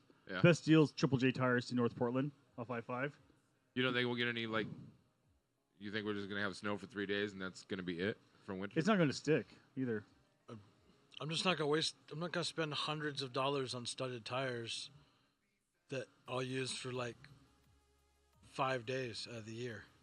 Bro, I remember going and saving you last year. I know. That's a one. Again. How many times in the last 5 years you had to save them, though? Just once. Okay, so Just once. your odds are this still time good. I'll call my brother, who actually has a vehicle that can get me out. That's a good idea. That's a good idea. I would have called him, and I'd known he had the truck. That's a good idea. These cameras make my arms Your Oh, arms no, are I- small, Tom. because I haven't been working out. I'm weak right now. You I'm starting to get my health back. I'm starting to get stronger, and Hopefully leaner. JD said suds are for ice, not snow. I'm sure he meant studs. Yeah. And then he said, I have a truck too. I don't think your truck is as beefy as Shawn's brother's truck. I'm just I don't know. I don't know. You've seen my brother's truck, haven't you? Yeah. So we've got the 2020 presidential race. Let's see who all is on the. I'm hungry. You can go get something to eat. Bye. Chicken? Yeah, knock yourself out, bro. Notable declared candidates and exploratory committees so far: Cory Booker, Pete Buttigieg, the mayor of South Bend, Indiana, announced he was running for president on January 23rd. The mayor of South Bend, Indiana, Pete Buttigieg. Buttigieg. I don't think that's the kind of name that can run for president. It's President got a flow. Buttigieg. But Shaquille O'Neal has a better chance with his name to become I president. agree. Also, there's rumor that Duane "The Rock" Johnson is thinking about jumping in the race. No. Yes. No. I'm just saying no. I thought it wasn't it's going his to. American right to, but I don't know. I thought he wasn't going till like. President Rock, how do you feel about this issue? Don't mute me. What were you saying? I think he wasn't running this thing. I thought it was like in 4 or 8 years from now. Like not this coming election, but either the one after that. As of 2 days ago, he is not ruling out a presidential run for 2020. Oh. Must have changed his mind. Yeah. Back to Julian Castro, former U.S. Secretary of Housing and Urban Development and San Antonio Mayor, formally announced his candidacy on January 12, 2019. John Delaney, former U.S. Representative from Maryland. Tulsi Gabbard, U.S. Representative from Hawaii. Kirsten Gillibrand, U.S. Senator from New York. Kamala Harris, the U.S. Senator from California. President Donald Trump, who did file to run for re-election on January 20th, 2017. Elizabeth Warren, the U.S. Senator from Massachusetts, and Andrew Yang, an entrepreneur from New York. This list needs to be updated, I believe, because didn't the ex Howard and Tom's running too. Howard Schultz? Do you guys know who Howard Schultz is? Heard the name. Was that from a cartoon, right? Peanuts, right? Peanuts. Cartoon. On Sunday, Howard Schultz, former longtime CEO of Starbucks, told 60 Minutes that he was considering a run for president, but he said he wouldn't run as a Democrat. Instead, he'd run as a centrist independent. Schultz's announcement was met with swift backlash from many in the Democratic Party, including those who fear a third-party candidate will pave the path for Trump's reelection. Well, all of these people that are currently on the Democratic side throwing their hat in the ring may be paving the party, paving Trump's path to reelection. This is I think somebody like The Rock could run independent. Mom said, looking at Booker's financials, why the F does he have money banked with Bank of America? JD said he doesn't support his troops. Mom said Schultz, no on Schultz, enough billionaires. No Schultz, no Bloomberg. Guess what? That's who's going to win from now on is billionaires. Sorry to break it to you. I don't think so. For a while. I don't think so. Money buys things, including politics. One form or another. If you pay attention to politics, I think you would have an absolutely different opinion based on the most recent additions to Congress and the Senate. That the trend is absolutely changing directions. I just completely changing directions. Until society completely changes as a whole, money buys you things. Money does buy you things, but a lot of politics are going to be taken out of money real soon. A lot of money. I honestly think all it's going to do is, like, whatever law, doesn't matter what the law they're going to write. It really doesn't. Good or bad. They're just going to find another loophole somewhere. That's what people with money do. Says the guy that doesn't vote. Let me ask you this. What if they had like a salary cap Kind of like Because that's why I don't vote, for that reason. who's got the most money wins. That's an ignorant reason not to vote because how part of the problem is would only it change 40% of the registered voters show up to vote. If it was more like 60% or 70% or 80% of the registered voters, we wouldn't be having these problems. I don't. I'm just gonna hand you my ballot. That's illegal. Don't do that. That is very illegal. I will not accept it. I will show you like a kindergarten teacher shows his students how to fill in the boxes. I mean, isn't it better not to vote than vote ignorant? That's a catch-22. And honestly, I'm 50-50 right in the middle. I would rather you actually sit and read a little bit of the voter pamphlet and say, I could vote for this guy for this reason, even if you don't do very much. Who puts that in there? Who puts that information in there? And how accurate is that information? Voter pamphlets that come out are non-biased. They have to have some sort of bias. If it's written down, somebody had to write it. Do you know how this works? You can't just say something gets written down without some sort of bias. Yes, you can. That's why we have non-biased organizations. There's no money put into the voter pamphlet. Such a thing. They're not sponsored by any corporation or company. But they have their own to write down anything, to put out anything. You have to have some sort of opinion. No, that's a bias. Don't. Okay, so everything that you've read and everything that you've watched that our bodies are made out of star matter is all opinion based. Based on scientific opinion. Studies that are done that are confirmed by other people that do the same types of studies to try to prove those things wrong.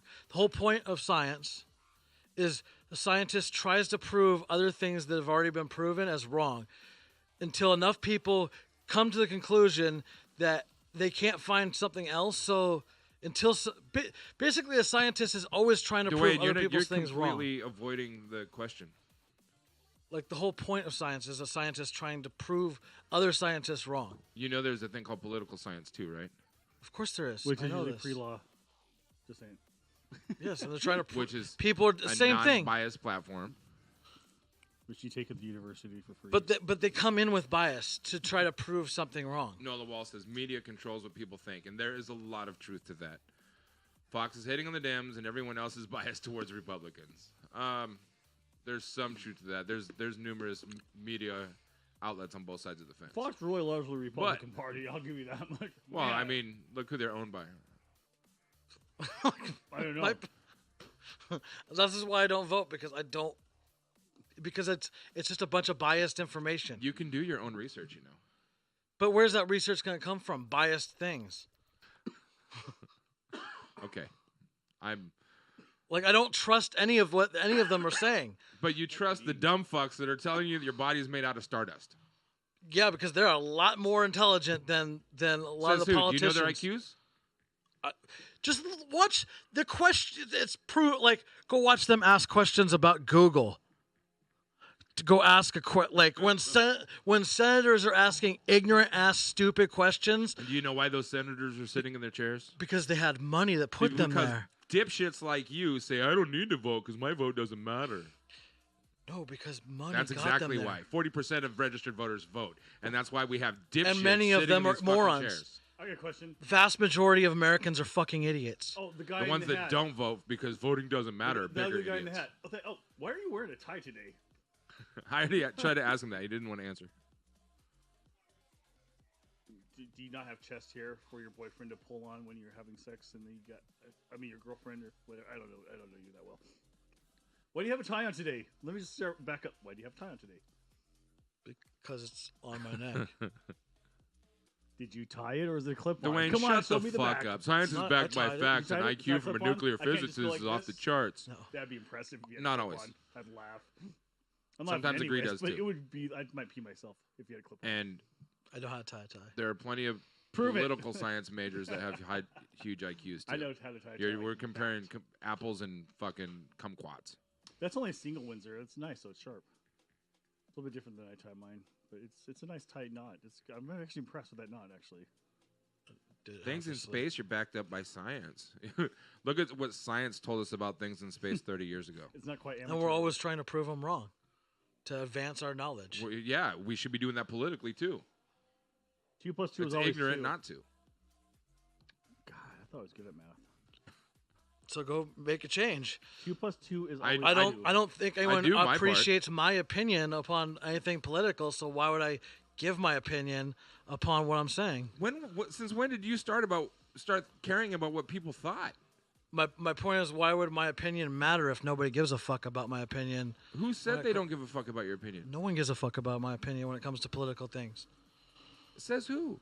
Says everybody I've talked to because they don't give a fuck. Anytime you have an Because opinion, I have an opinion, I fucking get love it. You get pissed off every time I have an opinion. I don't get pissed off. Every Yes. time you actually have an opinion because you prove that you pay attention to something, even if I disagree, I fucking love it. Every time you said Trump is a fucking idiot, I get a hard on. I know you do.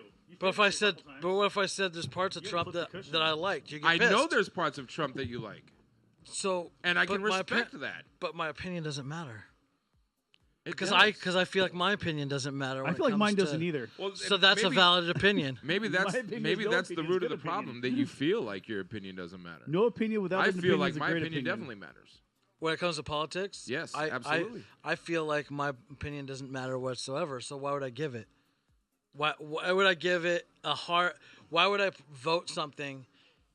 Give a hard opinion via a vote for something that I don't know enough about, and I don't feel like that I would ever know enough about to give a valid opinion on it. It would definitely not be hard for you to know enough.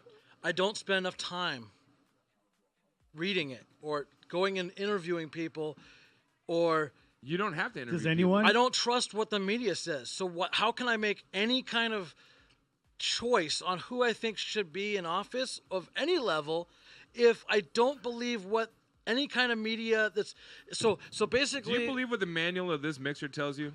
because Okay, I can let me ask you physically this. manipulate it. Yes. Let me ask you this. Okay. So if out I of-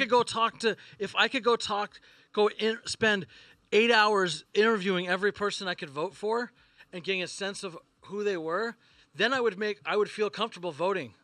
But I can't do that Let me ask you this, Paul. Why not? Paul, since you were because they don't have time to listen to me ask dumb questions. No, but you can go to forums. There's plenty of them. But For how many every people do political that? candidate. Nobody goes. But those aren't They're those candidates. full. Have you been to one?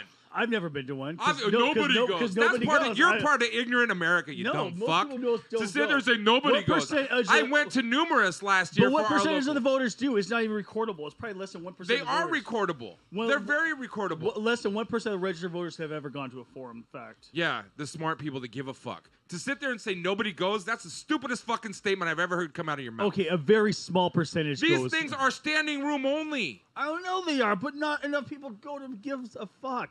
It's not many people go. You go because you like to be informed and educated on this stuff, but most people are just going about their daily lives and they don't care. It's like that's why the media persuades And the vote that's so why we much. have people asking people like Mark Zuckerberg why LinkedIn doesn't have their Facebook information. I know, right? That's Because of why we dumb have fuck. idiots on Capitol Hill, because not enough people care. I think Too this- many I think people the think voting my system vote is- doesn't matter. I think the voting system is broken. So broken that you end up with that. That's the problem. How is the You voting? It's We should really do a poll simple. on the poll. You You know should what the poll to, should say? to run a country, to make laws and run a country, you shouldn't be of average IQ. You should be at least 130 or above. If your IQ level is not that high and you are not well informed about and keeping up with today's technology and society, then why the fuck are you in there? So out of our cast members on the show, you're saying Lackey should be the one that represents I'm our just country. saying- I disagree. He's got 145 IQ. I don't think everyone should have an equal vote. I don't think people that have less than 100 IQ should be able to vote because they're too stupid to make broad enough decisions based on what's best for people in general.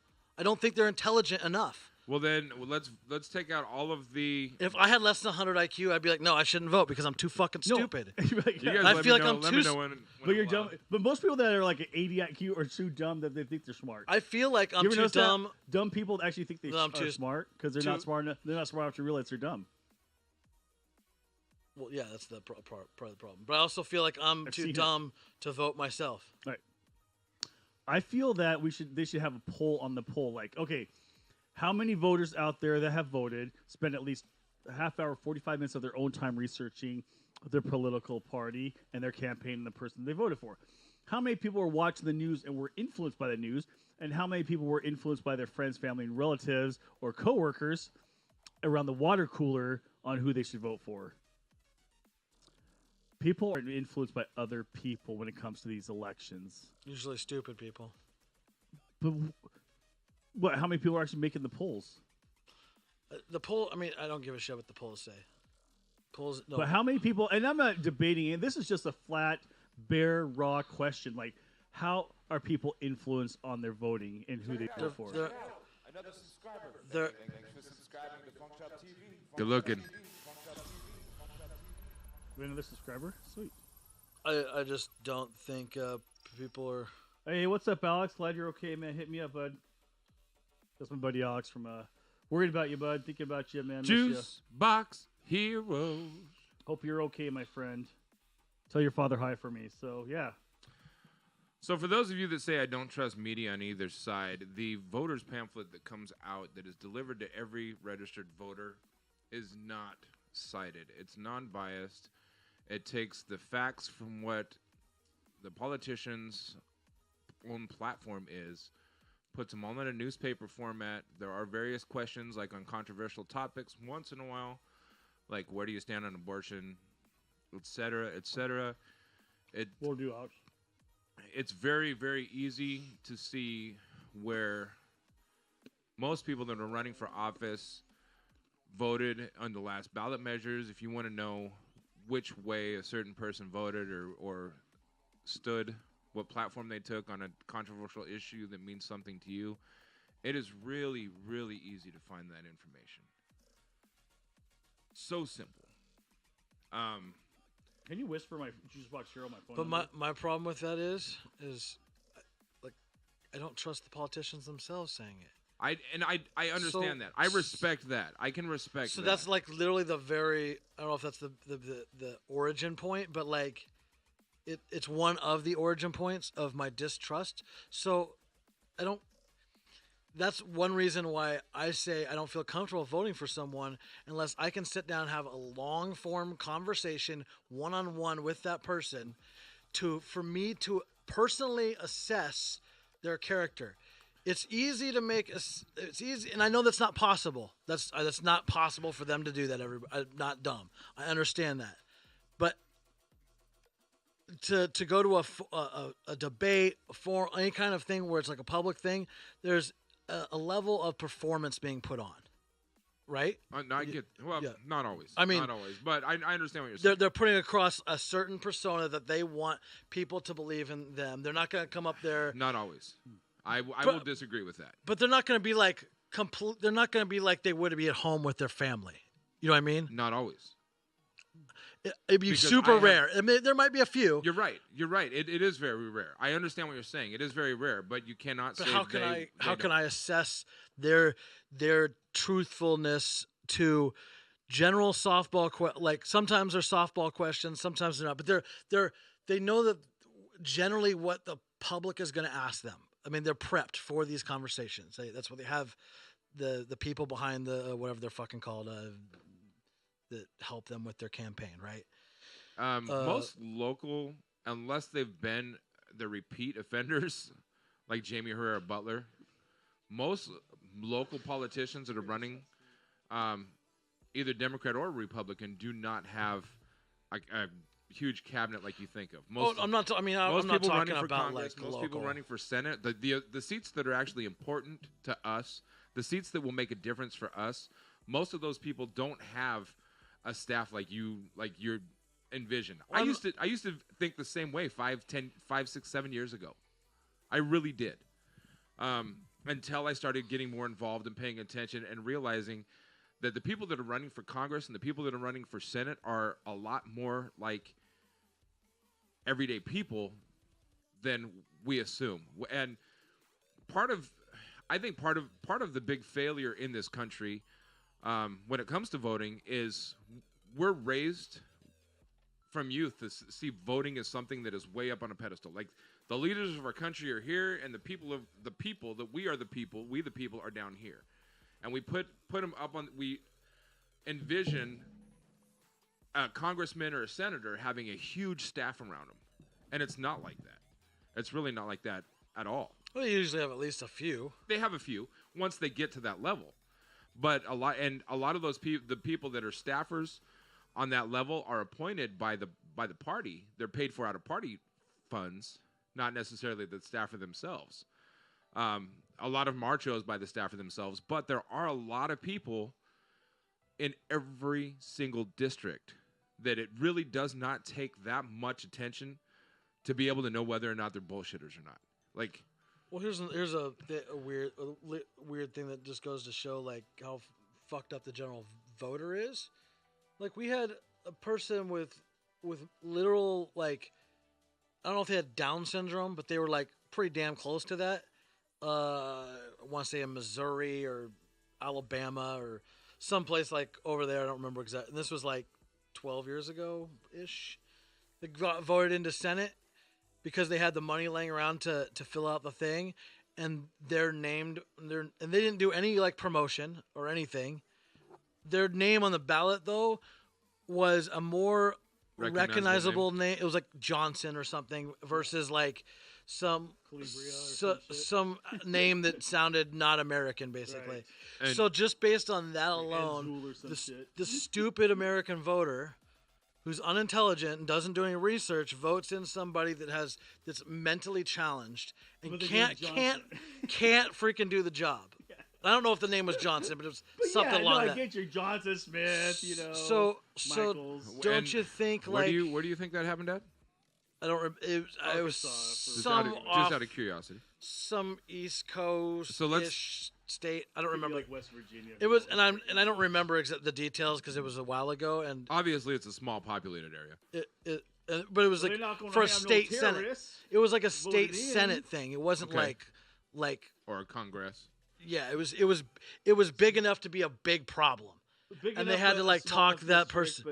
They had to talk that person to be like, you don't want, like, you shouldn't do this job kind of thing. Right. Like they eventually didn't do the job. The guy's got Tourette's. No, it was like way worse than that. Like he had literally some sort of mental disability. I think it'd be great if he had Tourette's though. Yeah. I don't think that'd be a very good global leader. I mean, it would have been better than what he actually had. I don't remember, but it was like something much more serious than Tourette's. Maybe like Asperger's or but like whatever it was a very like schizophrenia maybe. I want to say it was like mental retardation, but it might not have been like maybe not quite an extra chromosome, but enough to it was a big problem and enough to be not. But the point is, it's like we somehow voted this person in. And no, we did. We did. But as a popular, we here in Vancouver, Washington, did not touch this fucker. But like the same thing could have happened here, or could happen here. The same kind of thing is my point. Like I hope not. We have measles, and I hope that's the worst we are known for. Not for voting a mentally retarded person into office. It's just I'd like to think we're actually one of the smarter states and towns in this country. But that's the kind of thing that I look at and I go, what the fuck? Like, why? If that can happen, what does it fucking matter if I vote? Well, if somebody with Down syndrome can get voted in because the general population just looks at a name, they might as well just pull it out of a hat or pick the color or whatever arbitrary thing. And that's like how so much of the general population in this country thinks, because they're more care about how many likes they get on Facebook for their selfie they took in the bathroom while their kid is playing with their used tampons in the corner, not giving a fuck. Like, this is the kind of mentality the vast majority of the country has. And unfortunately, and this is kind of why, like, right most of the people don't deserve to be successful, because they care more about doing this than they give a shit about anything of importance or success or growth or knowledge or anything. So that's where I find a very big disconnect between, even though I find myself as a pretty smart person and I pride myself on learning things, like for years I've had a rule where I need to spend an hour a day learning things, period. I spend an hour a day. So I try to better myself and more intelligent. So when I intelligently look at it, there's so much lost in, like, yes, I know my vote counts. It counts as one vote.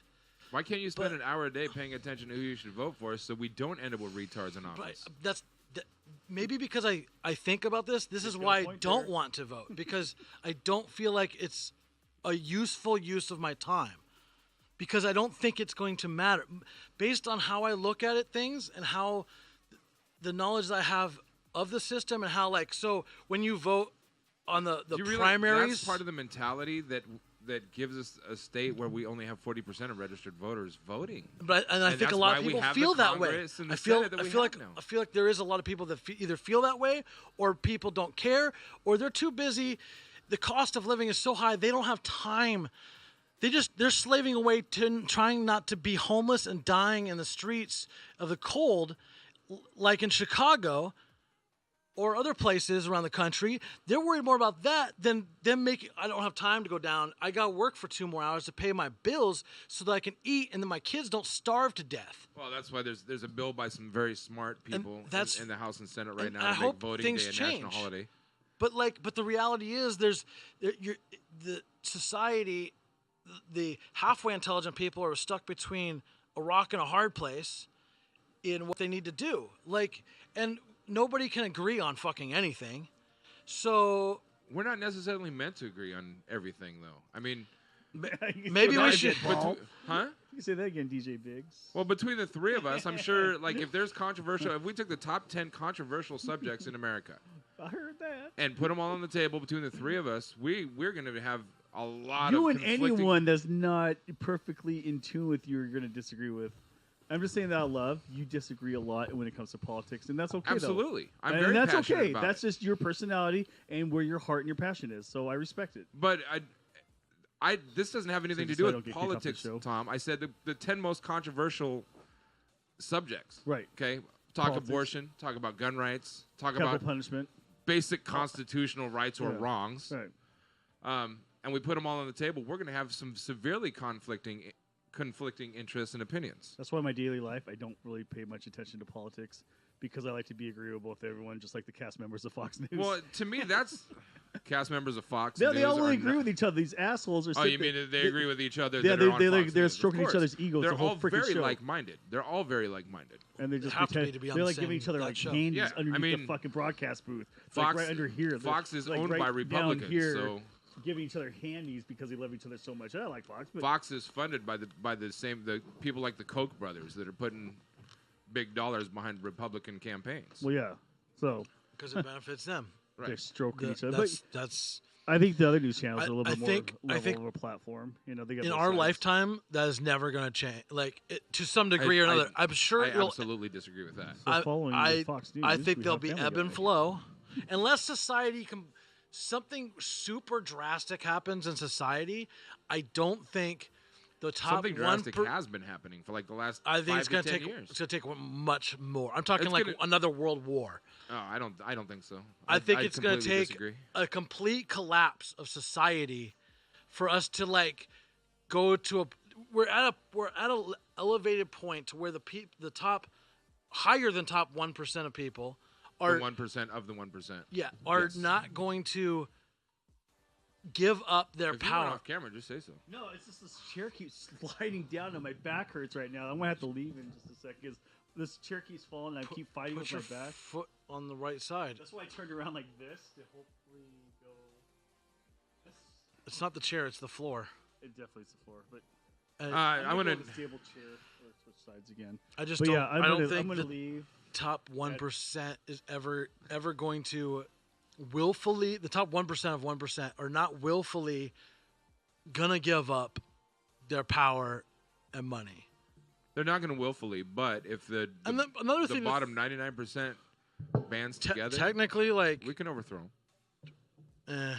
I don't think so. Guys, it's been fun. Have fun, Tom. I have nothing to contribute to this conversation, so I'm going to quit while I'm maybe a par. Isn't that 90% of our conversations, Tom? Yeah, but when it comes to politics, I got nothing for you guys. Isn't that 90% of our topics, Tom? 95. Get it right. Okay. You guys have a good weekend, and I guess we could talk about the Super Bowl tomorrow. Love you guys. Who's talking about the Super Bowl tomorrow? The Super Bowl's not till Sunday. We're going to talk about predictions. Tomorrow? No, we're not. Are we going live tomorrow? I'm not. You can hit up. I'm going to go rescue people from blue hair ladies.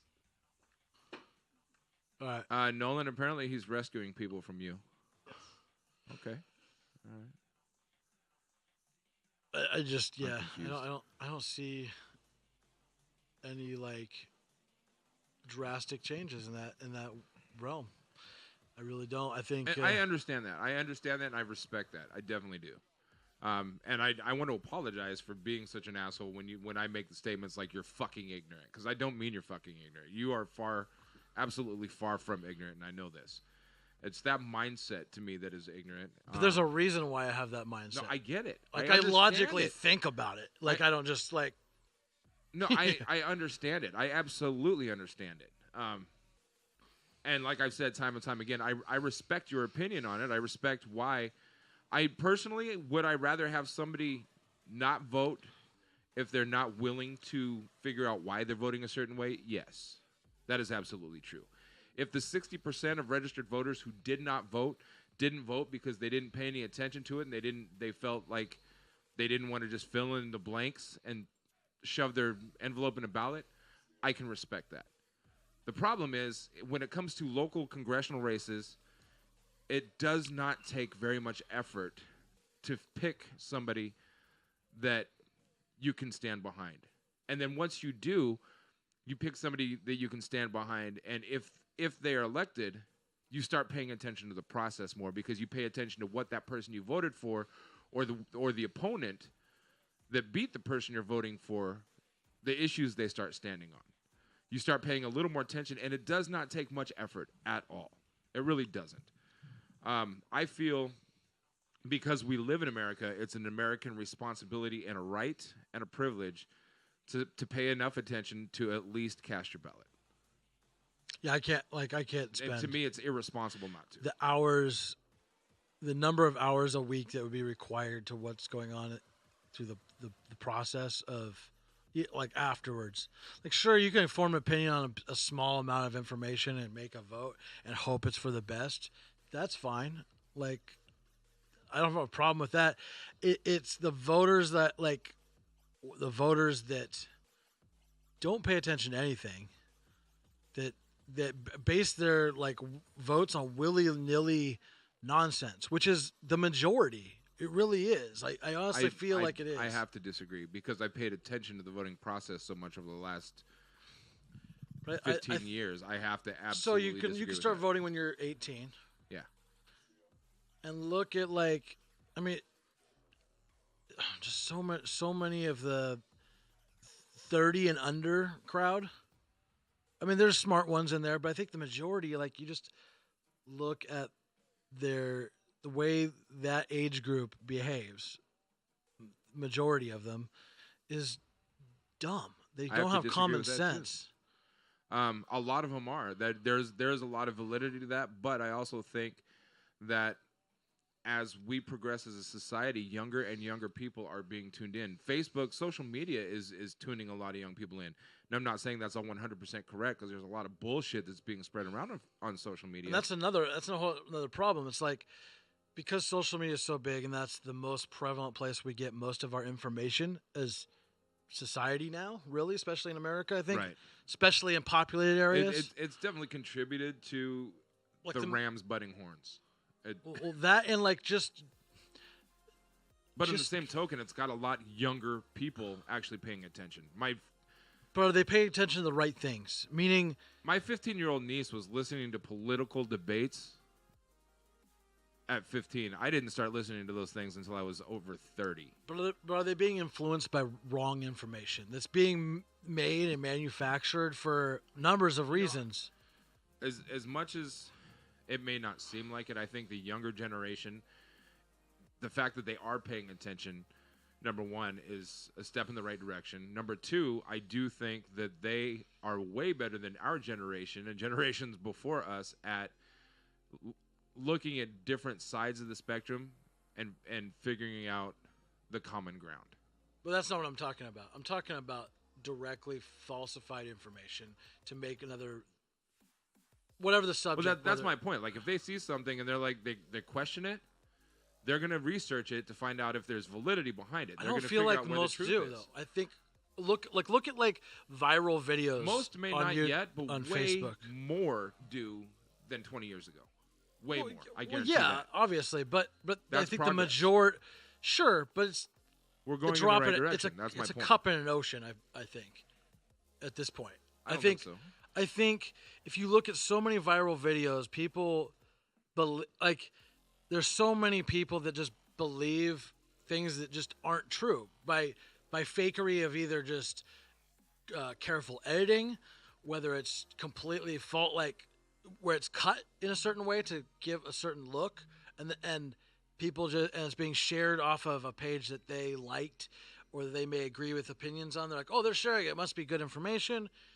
They might just be sharing it because they think it's going to get them more clicks as far as the page or the website or wherever. And that's been done, there's been many stories shared through sites, not necessarily Philip DeFranco, because I think he's done his due diligence as far as a company and everything, from everything I can tell.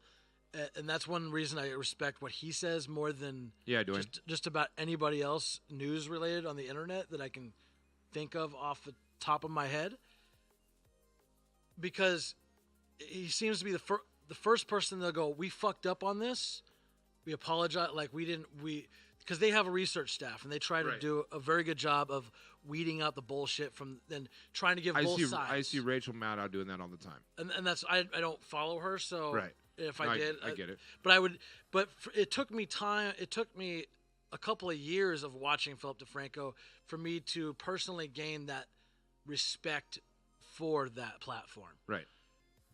I wouldn't just tune into Philip DeFranco as a new viewer and I wouldn't expect anybody who is intelligent to tune into Philip DeFranco and expect whatever he said to be fact. Like, oh, he must be great because I told you. Like, if I said to some random person, you should watch Philip DeFranco, everything he says is fact and God.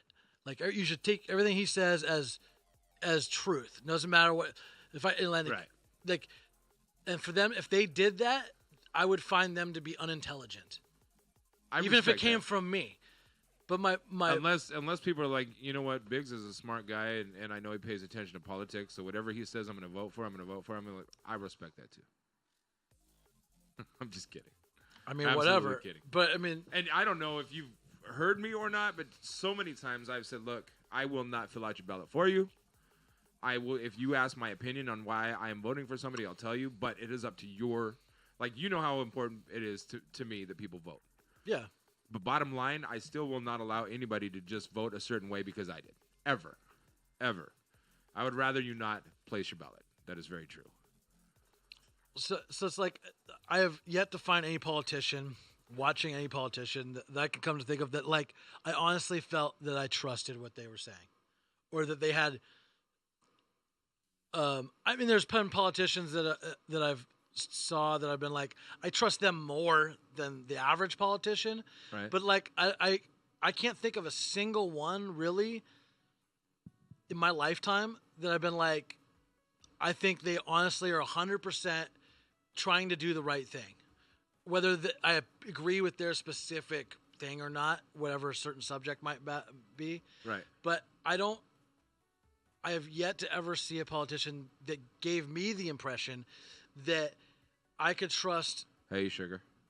That they weren't being bought off in some way or fashion, some fashion or another. Whether, there's a million ways you could pay off somebody. Right. Whether it's just money or promise of a job, this or that. So it would be, for myself, it would be disingenuous to myself to say, I want to vote for this person because I think they're the best for the job.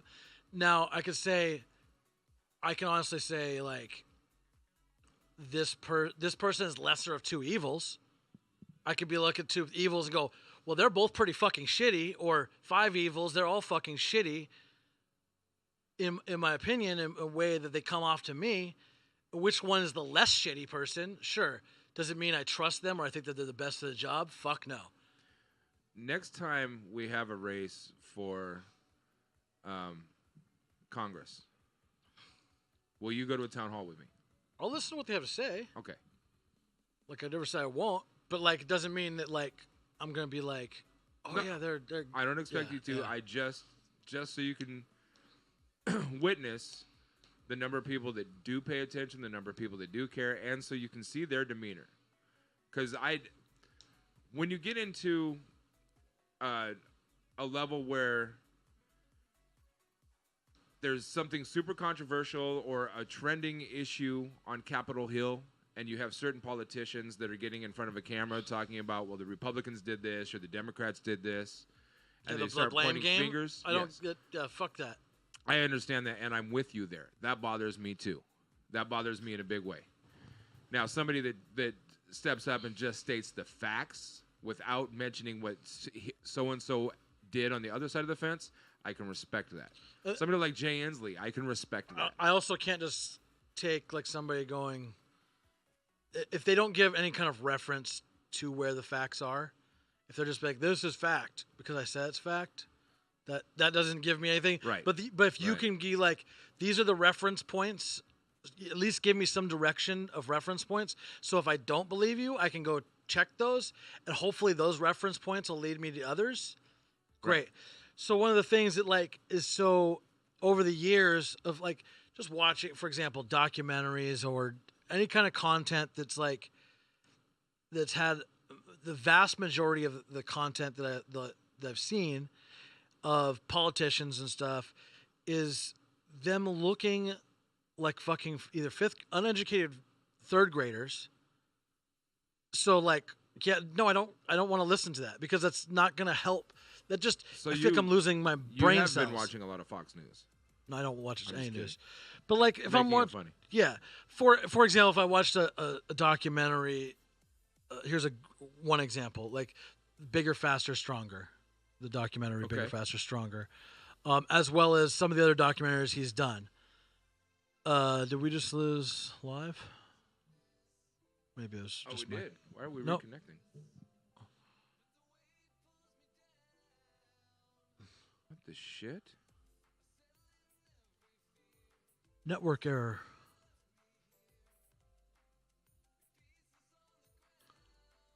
Do you have a connection error over there too? Yeah. Man, it says we have 6 viewers in there, but we're not streaming yet.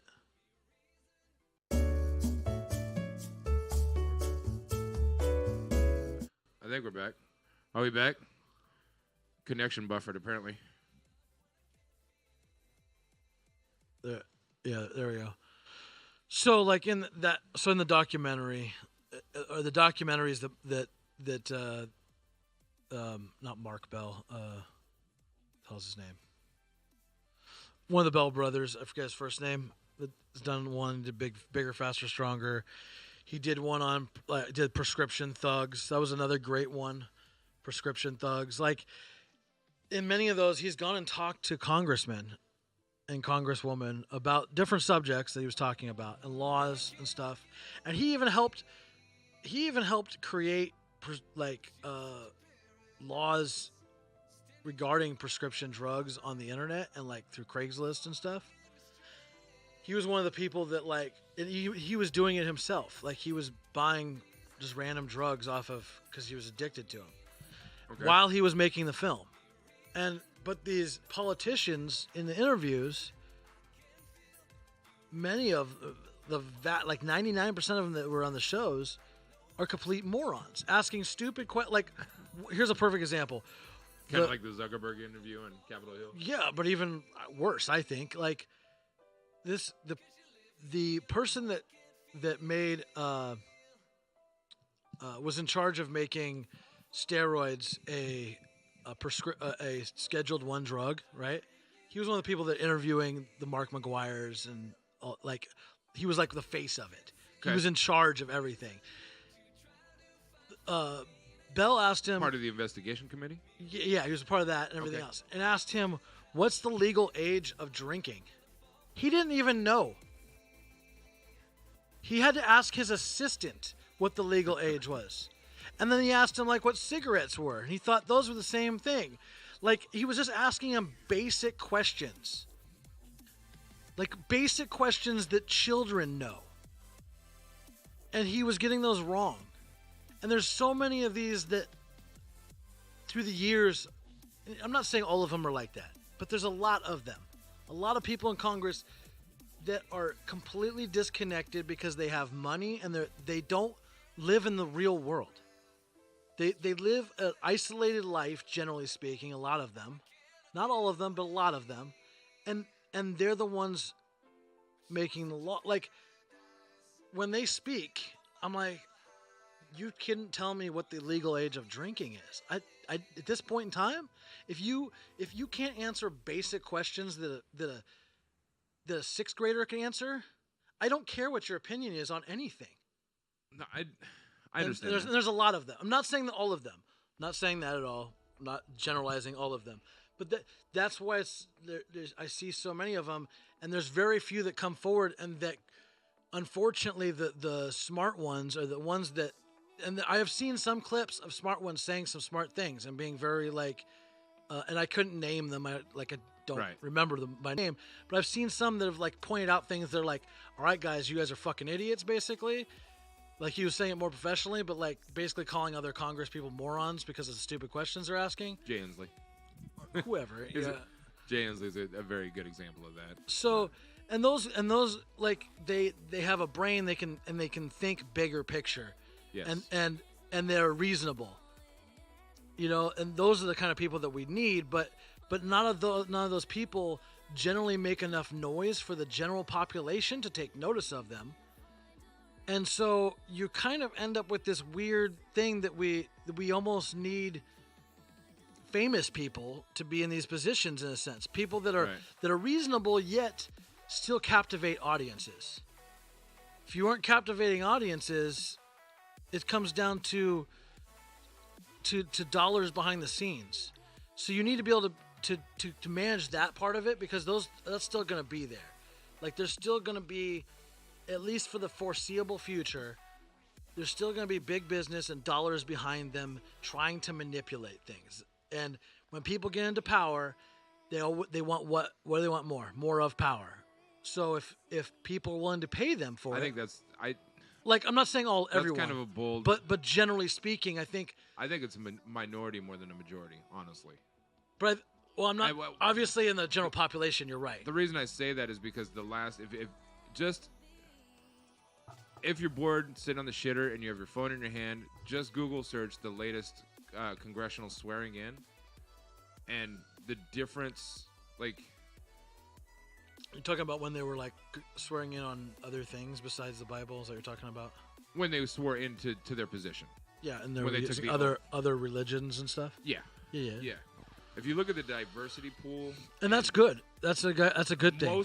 Most of the new ones, most of the new generation, is there because they sincerely want to represent the people. And I hope I hope that they feel that way. And that is their goal, and I hope that it stays that way. Right, me too.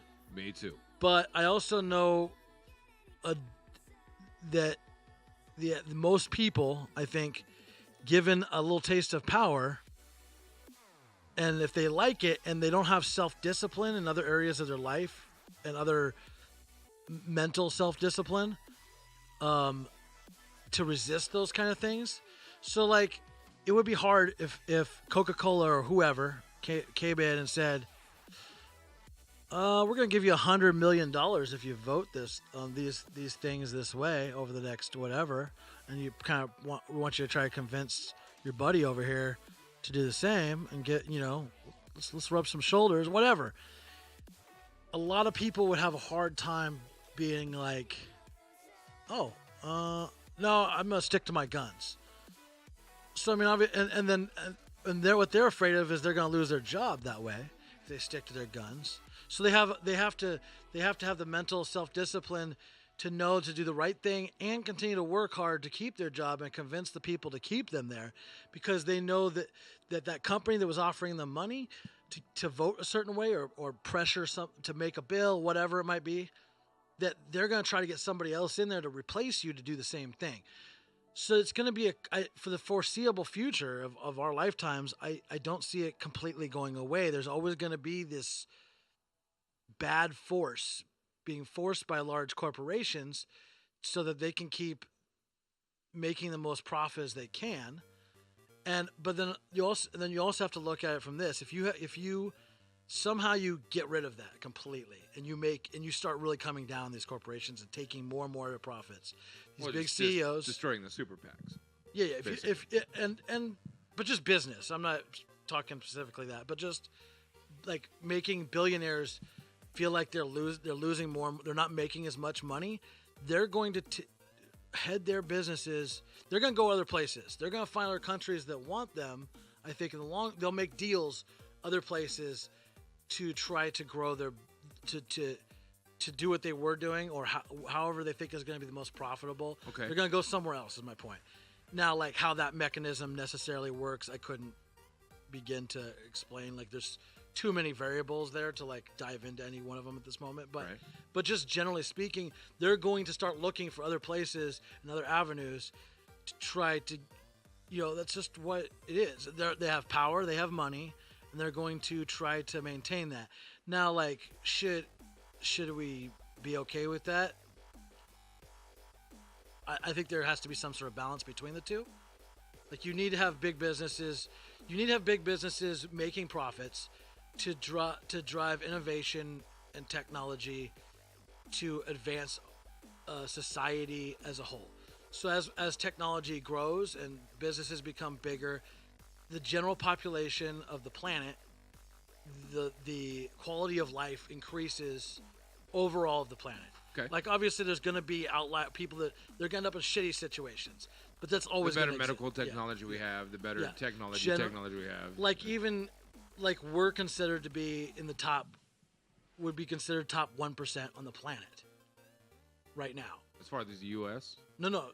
Like me and you, like our income level and way of living is considered to be top 1% or close to top 1% on the planet. I'm not talking the U.S. U.S. is a much more competitive place. So obviously, I think the U.S. is probably what, $80,000 or something like that. It'd be top 1%-ish, give or take 20. I'm guessing. This is just a rough estimate off the top of my head. So it's a much more competitive place. But as far as the world goes, I think the number is something like $30,000. The global median household income is about $10,000. Okay, so what's top 1% of the planet is probably around $30,000, maybe $40,000 a year. So, most people in America, that work a full-time job. Oh, the world's average salary is $1,480 per month, which is just less than $18,000 a year. Yeah. So, I mean, yeah. Like, you know what I mean? So there's good things to big business that help the planet as a whole, as a species, and us moving forward. But there just needs to be a balance, like between it, and it's a constant. I think it's a constant battle, and it will be for the foreseeable future. Ebb and flow of trying to find this balance. But there's going to be, power here, power there, and everybody wants a piece of it. And as an individual living on this giant ecosystem of power and money and everything else, you have to, like, if you want to be successful, you have to look at it as a whole and look at the games being played. And try your best to play them in a way that you feel morally, depending on your own morals and where those lines are, you have to play. If you want to be successful, you have to play. A little bit of luck is involved, obviously, but also you just have to learn the game and play the game in a way that hopefully fits within your own morals, I guess.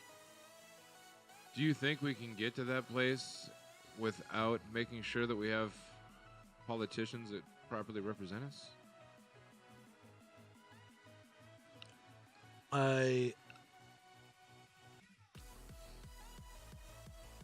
That's a very like tricky question because like, what is properly? What is, you know what I mean? Like, it's a very gray kind of thing in my mind. You know, like, and so it's hard to answer, and it's hard for like I think it's really I think most people really aren't mentally capable of really seeing a solution, like a real solution, because like just the complexity of it all, like how when you start factoring in many of the things that the average person doesn't see and doesn't think about. I think it's a very, very complicated thing, and how you get there, I think there's always going to be some level of sacrifice somewhere. Not laughing at you. Yeah, but like there's always going to be some level of sacrifice somewhere to get there. No, I don't disagree with that. I'm going to catch up on chat real quick because we haven't in a long time. So I'm going back. Matt said, I never voted in my life. Fuck that shit. No matter what. Doesn't matter who's president. If the people who really run this country that force whoever is pretending to be in power. Duane said there's only 40% because people don't trust or don't care or are too worried about the bullshit of people trying to slander each other to get a chance to run a country. Mom said, or Dad said, I feel like we are entertaining a time of enlightenment and changes are happening. All of these disagreements are healthy for a democracy. Duane said, as I said before, I wish I knew or cared to know more about politics, but it all seems like bullshit and lies on both sides. Tom, you just don't like conflict. Dad said, we live in a country where I don't have to worry about saying so yet. November, something drastic did happen, and it did happen drastic. That's part of what we were touching on a little bit. Duane said, disagreements are healthy, I agree, but arguing due to both sides not respecting each other, that's disagreement turns into arguing and bullshit. Are you guys going to be long enough for me to come through? Dad said, everyday people hear about Citizens United, voter suppression, gerrymandering, and other things that are attacking our democracy for the first time. Duane said, Tom, come on my show. Duane said, I meant here. More people voted in the last midterm than in the previous general election, which tells you that people are waking up. People are starting to pay attention. So we hear, I don't know if that's local or abroad, but more people voted for congressional races this last term than the presidential race, because it's the congressional representatives that really matter to us. I hope that was a good thing. It's proven to be a great thing because there's a lot of shakeup in Congress. There are Republican congressional senators and Congress people that are siding with Democrats, and there are Democrats that are siding with Republicans, and to me it seems like it's because they're actually representing the people that voted them into that position in the first place. So it's exciting. It's real exciting to me. I just want, regardless of party lines, I just want people to be sensible. To me, and understanding negotiation and doing it in a sensible way. Like, I want representatives to represent their constituents.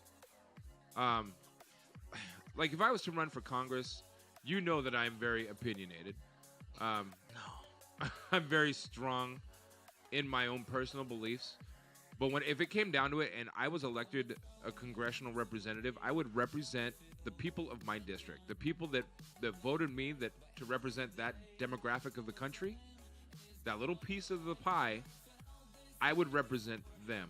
So I would figure out a way to have some sort of poll online that you log in with based on your voter registration information, so you can have one login to be able to enter any poll, so you can do each poll one time. Yeah. And if there's a controversial issue that I have to vote for on Congress floor or Senate floor of the House, I want my constituents to be able to log in, and I want to know where they stand so I can support the majority of my district. That makes sense. Whether or not I personally agree, I have no problem standing for the majority because I am truly for a democracy.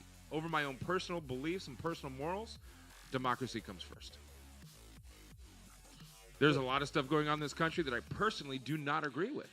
But if that's the way the majority of this country feels, I think one of my big problems with the way laws are written and way that this happens is things get mixed in and voted on sometimes. Like we just had one, a thing got approved that there wasn't even a thing written for. The marijuana law. Yeah. So like, but I mean, when marijuana was legalized in Washington, it was approved, legalized before any of the boundaries were set. Yeah, so That's I mean, ridiculous. That's my. But then there's also things like thrown into other bills that they don't even know about, or how is that? It seems shady as fuck. Well, that. So like it's almost like it's like playing Russian roulette with somebody, but with a fully loaded gun except for one. See, and I think a lot of the reason why we have so much divide in this country is because people are starting to pay attention more to those type of things and realizing, well, we have this bill for this, and this. And there's so much but you going have by this, and this that needs to be amended before we pass it, and then it becomes a negotiating thing. We're going to take this part out, but we're going to add this piece. But the mechanisms, I think the mechanisms in which how it works, like at one point in time, it may have made sense. The mechanisms don't make sense anymore. For today's pace and technology, they do not make sense. The mechanisms in which that we do that, it is silly. Like, there's a lot of old stuff that needs to be updated. It's silly. Yeah, I mean today's system. But I think more of anything, it's just the mechanisms like that bother me so much. Like how the laws get passed and like how things get snucken in and how Duane, people don't even know about stuff. I got to argue with Duane for a minute. It says, I still believe for the people, by the people, but it's hard to know what representative really believes that. It's really not that hard if you go and pay a little bit of attention. I promise you. Now, I don't trust them, but you can like listen to what they say they believe in. You know, you don't. I mean, you don't really trust anybody when it comes down to it. And I'm not saying you personally. I'm saying we. We have become such a jaded society that it's hard to put trust into somebody that we don't. Well, if you keep shitting in my cereal, I mean, absolutely. At one point, am I going to be like, there's no shit in my cereal? Yeah, but so many people have shit in our cereal that we've come to a point where we don't even wait for somebody to shit in our cereal. We're just like, no, you can't touch my cereal. Don't touch the box. Stay out of my kitchen. Is there even cereal in my shit box?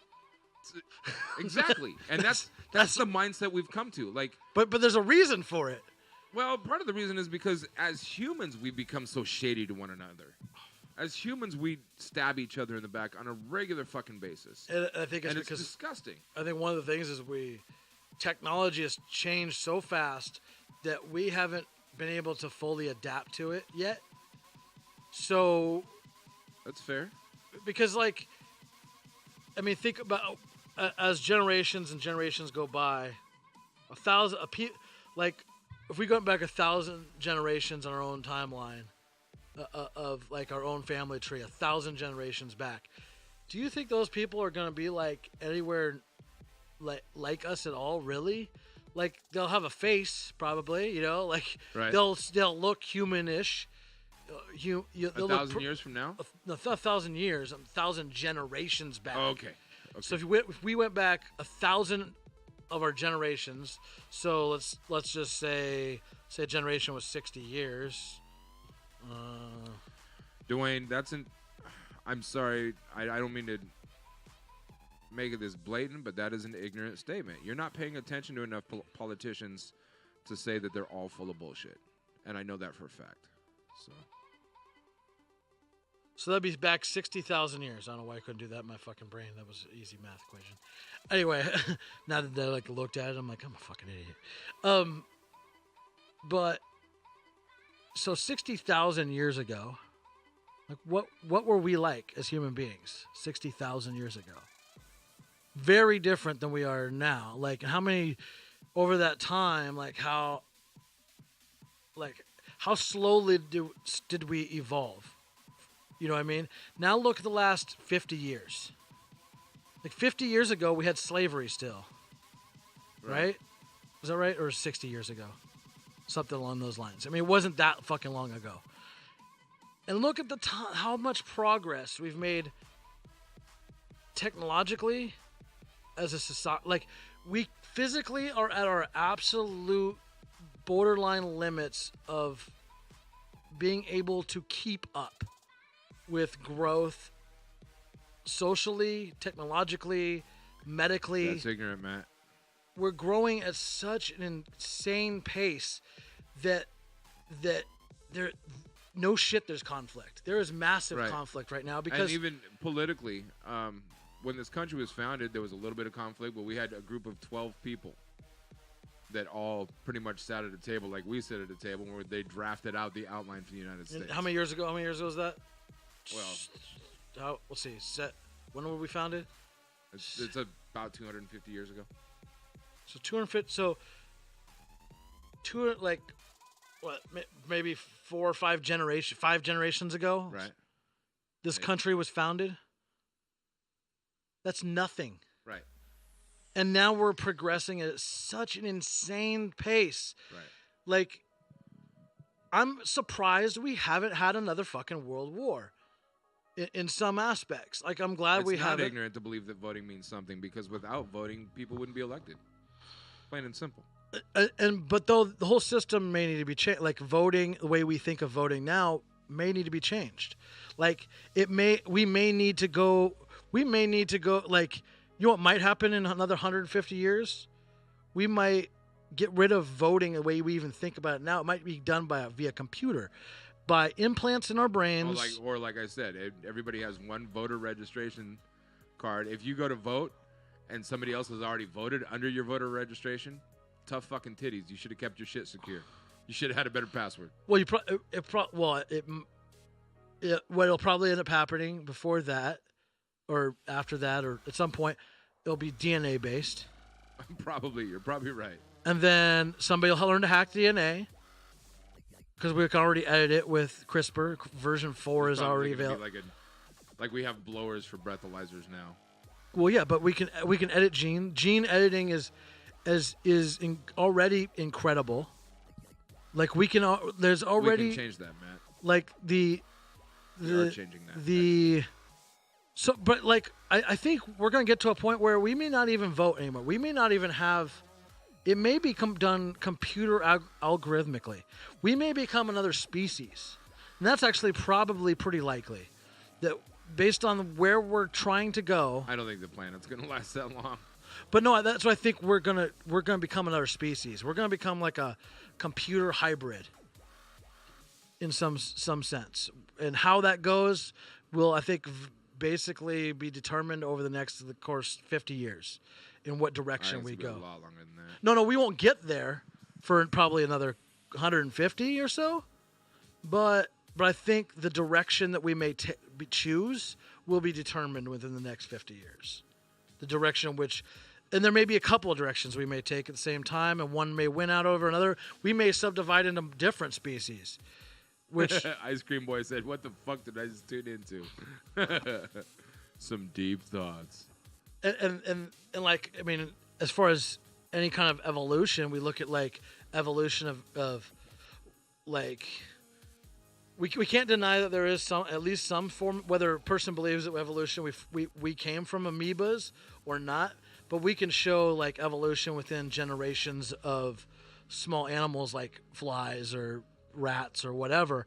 We can show evolutional changes within these animals over, a very short amount of time. We can scientifically show that, see it in a lab happen. So there's at least some sort of evolution happening. And we may go into, I think we could go into a couple of different species, depending, and I think that's probably pretty likely given where we are socially right now as a society, how much there's many different ideas and how we look at the world. And we'll probably go, there's going to be a certain number of people that are going to be like, well, I want to be the alpha robot, or let's just call it like, the humanoid.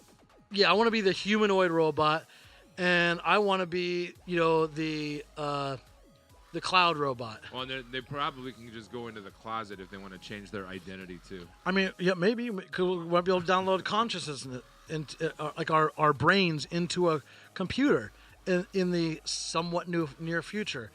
I mean, we're still a ways away in computing technology, be able to compute that much data in a reliable way, but we're not really that far based on how fast progress is going, even in like genetic manipulation. Like the International Olympic Committee has been taking so if you compete in the Olympics or any level of competition in sports, for the last 10 years they've been taking genomes from the athletes for future testing purposes. Because if they think down the road that like you went to CRISPR and had your genes changed to be more bigger, faster, stronger, instead of taking steroids because the genes are more effective, but then where do you draw the line? Like, so we're going down a lot of really screwy paths as far as like, I think we have much bigger fish to fry in the near future. Like, we're not going to even be the same species. Do you think you're going to be able to download your brain to a hard drive? I don't know if in my lifetime, Hold on. Sorry. Before we have flying cars. We already have flying cars. They're called planes. You know what I mean? I think. Well, first off, I think it's a weird question because I think flying cars is tires are so bad for our planet. Why don't we just make every vehicle? Well, I mean, we could just make better tires. We can make floating cars. How about not flying cars, but floating cars? Hovercraft type Yeah. thing. Yeah. I mean, I don't know.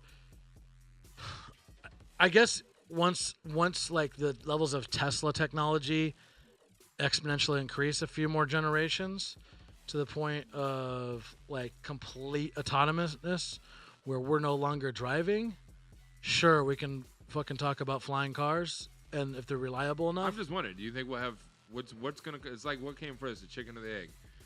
Generations from now, people are gonna have a conversation. Which came first? The brain. I think flying cars are a lot easier to solve. Or the flying car? I think, technically we have technology to fly a car now. It's whether it's mass produced is a different situation, and also I think it's easier to solve engineering wise. It's easier to solve a flying car, even GPS in 3-dimensional space, and cross communication among multiple objects in space.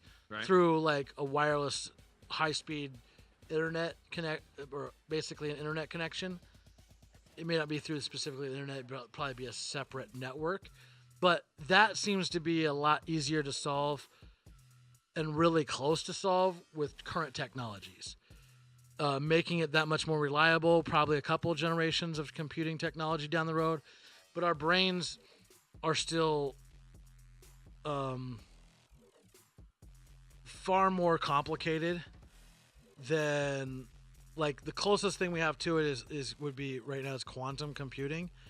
And until we can get quantum computing down to a smaller, more efficient size and more predictable, like, because silicone computing technology is very close. I mean, it's pretty much at its limits now, has been for a little while.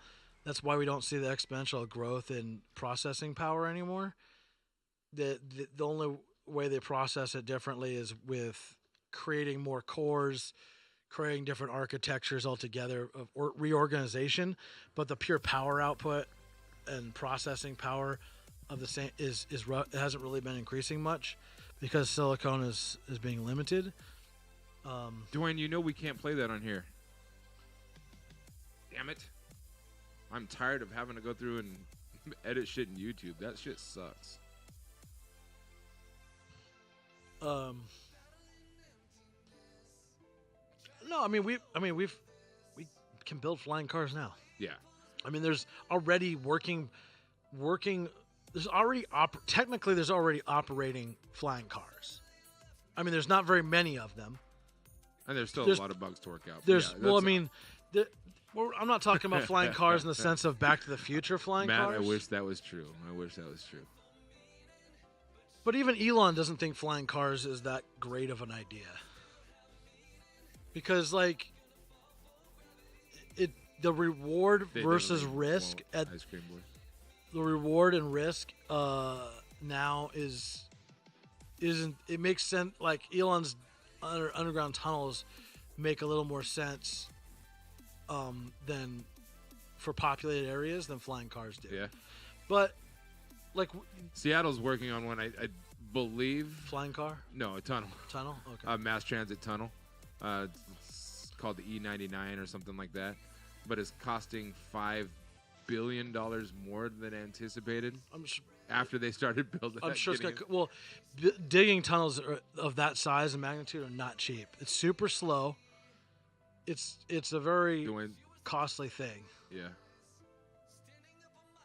Even Elon's talked about it with his tunnels, like trying to drive the cost down because of how time consuming and labor intensive and just all the things that needs to happen. And so coming up and digging tunnels in a more efficient and cost effective way is an engineering problem Right.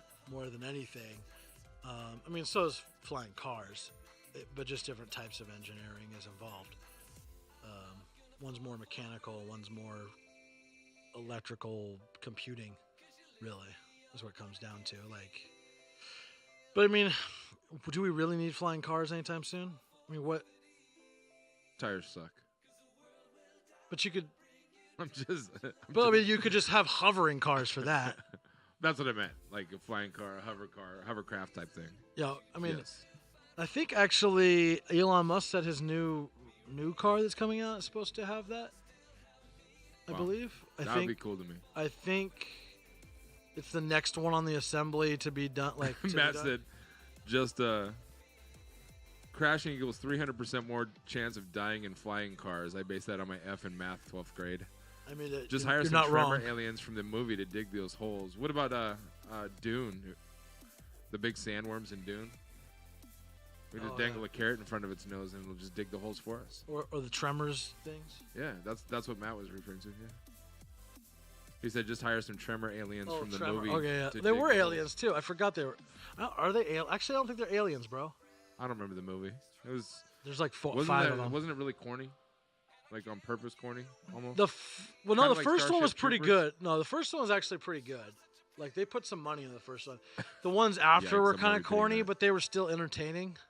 Like they were low budget, but like I watched them because I enjoyed the first movie a lot, and so I just suspended my disbelief of the low budget effects that were used in the follow up movies. I think there's 5 of them now. Gotcha. I mean, yeah, sometimes you have to do that. You just go with the story, and you just you're like, oh, all right, cool, entertainment purposes. Maybe I'll watch it someday when I'm bored. There's just so many other movies that I want to watch that I haven't seen yet. Yesterday we were talking about the polar vortex that is split, and that's causing the extreme cold temperatures over like Chicago Midwest region. Polar vortex.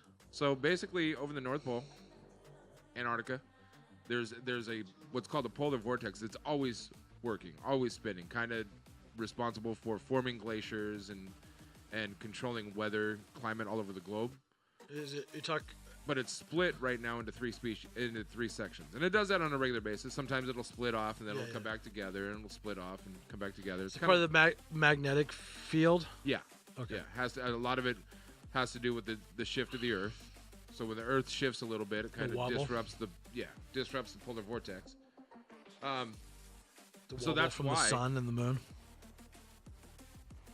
Yeah, that's why we're having the extreme cold temperatures over the Midwest that are getting down into like negative 20s, negative 30s.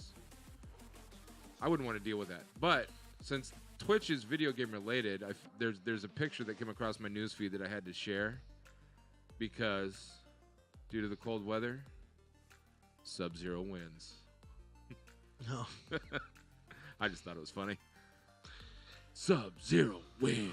I mean, those don't look I mean, those temperatures are like. I mean, when I lived in Canada, that was normal. It happens every 4 or 5 years or so. Yeah. It's on a cycle. It's just every cycle it seems like it. There's a lot of extremities that are getting bigger and bigger, but we also have more technology to pay attention to more detail as well. So we don't know how much detail there was in the polar vortex 30 years ago. Yeah. So I mean, it's hard to say. Probably getting worse. Global warming and unless you're a global warming denier. I definitely am not.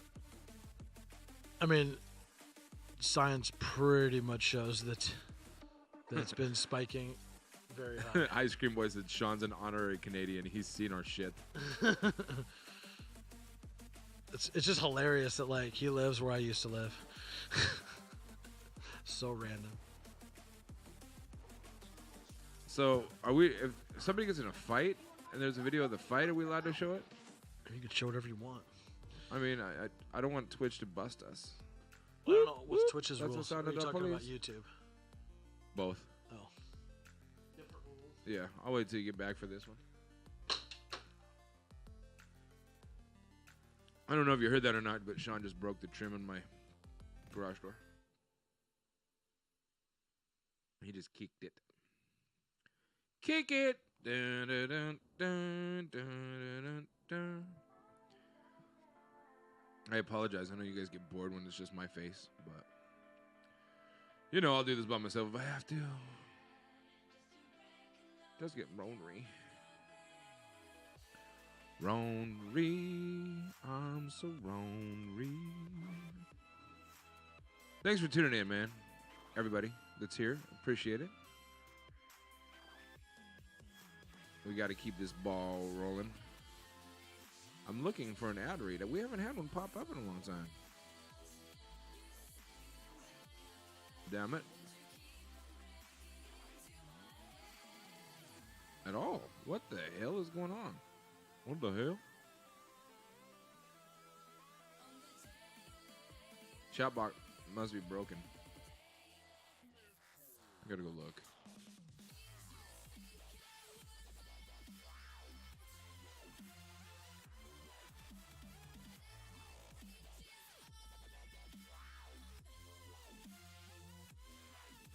Says it's live. This is making me angry, Shawn. What's the live? Chatbot, but it's not. It hasn't pulled up any of our ad reads in a long time. Oh. Another update breaking things? No, like our Vertigear and Robinhood and all of that stuff. And why I'm not just pulling them on myself, I don't know. Oh, because there it is. Ladies and gentlemen, you can get a stock for free. Sign up and get a free share from companies like Apple, Ford, and Sprint. Free trading because Robinhood doesn't have fees when you buy and sell. With state-of-the-art security measures, your sensitive personal information is fully encrypted and security stored. So why not give it a try? Sign up with our link here in chat or down below in the YouTube video. So speaking of videos, we're going to play this video. Because I want to watch it. I haven't seen it yet. So apparently these are some cheerleaders doing a fundraiser thing. Or maybe they're just kicking it. I don't know. It looks like it's outside of a Walmart to me.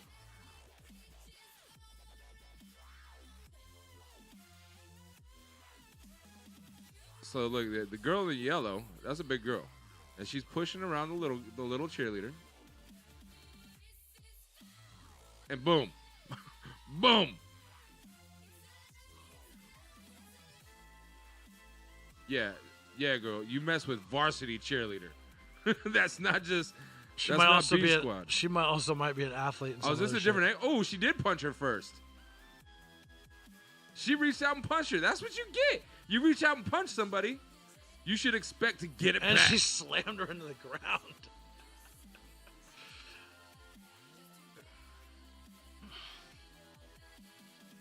You can go punch somebody like that, you should expect to get it back. Don't mess with the athlete. They ain't playing. Wow. That's what happens. That's why she's the captain. Boom. That's varsity. Varsity cheerleaders. Varsity cheerleaders ain't nothing to fuck with. That's So, hilarious. due to the cold weather, did you hear that somebody booked hotel rooms for 70 homeless people in Chicago That's awesome of them. during the polar vortex? And it was a woman. The woman who booked hotel rooms. Oprah? No. The woman who booked hotel rooms for 70 homeless people in Chicago during the polar vortex said she impulsively rented rooms on her credit card before crowdfunding on Facebook. So she just decided to put it on her credit card and then told people about it. So people just started throwing money her way via Facebook. Oh, dope. The woman who booked hotel rooms for 70 homeless people in Chicago during the polar vortex has spoken out about her act of kindness. Candace Payne told CBS Chicago that she impulsively charged 20 hotel rooms on her American Express card after hearing that 70 homeless people were stranded with no source of heat near Chicago's University Village / Little Italy neighborhood on Wednesday afternoon when temperatures were below zero across the city. The group had been left without heat sources after the fire department confiscated and about 100 donated propane tanks because they posed a fire threat. So somebody donated 100 propane tanks so these guys could use them in their heaters, but the fire department confiscated them. Fuck you, fire department. I understand, but like we're talking about life and death. Right. Are you helping them? No? Okay, then fuck off. Are they opening the fire stations so these homeless people can go get warm? Talk about fucking ridiculous, dude. Like if I was a fire chief, I'd be like, we may have more fires to fight. That sucks. But people's lives are like on the line. So like let's just keep an eye and make sure people don't burn things down. If something catches on fire, we put it out quick. Yeah. I mean, let's sometimes laws and the way things are written is like doesn't factor in real life. Well, who knows whose decision that was? It could have been the police officer's decision, but they left it up to the fire department to go and confiscate it. Who knows? It could have been the governor and the mayor. Well, the fire department should have said, "Fuck you! They're gonna freeze to death." Whoever. Yeah, they should have. God. Payne then turned to Facebook to crowdfund more rooms, and donations poured in from all over. In all, Payne and the donors picked up the tab for 60 hotel rooms. Salvation Army spokeswoman Jacqueline Rachev told the Chicago Tribune that their hotels were paid for through the end of the week. All of us don't know each other, Payne said of all the donors. Maybe they didn't know how or where to start to help, so I'm glad I was able to be that vehicle. Two men in the group thanked Payne for the generous donation. We don't get that type of help, one of the men, Jermaine, told CBS Chicago. I really needed them at that point, so they came in the right time. The frigid polar vortex that killed 21 people is on the way out, and temperatures are due to spike by up to 80 degrees. Jesus. Spike by 80, up to 80 degrees, not to 80 degrees. So like if 60. we're negative 20, they'll get up to 60, yeah. The polar vortex engulfing the U.S. has left 21 people dead. Here's why events like this might be getting more common. The U.S. is suffering through a polar vortex. Paradoxically, we may have global warming to thank for that. 8 ways freezing temperatures can affect your body. Oh, never mind. Those are extra articles, and I'm not clicking on them. Sorry if that... I mean, if you want me to click on the frigid polar vortex that killed 21 people is on the way out, temperatures are due to spike by up to 80 degrees. Type A. If you would like me to click on the polar vortex engulfing the U.S. has left 21 people dead, here's why events like this might be getting more common. Type B.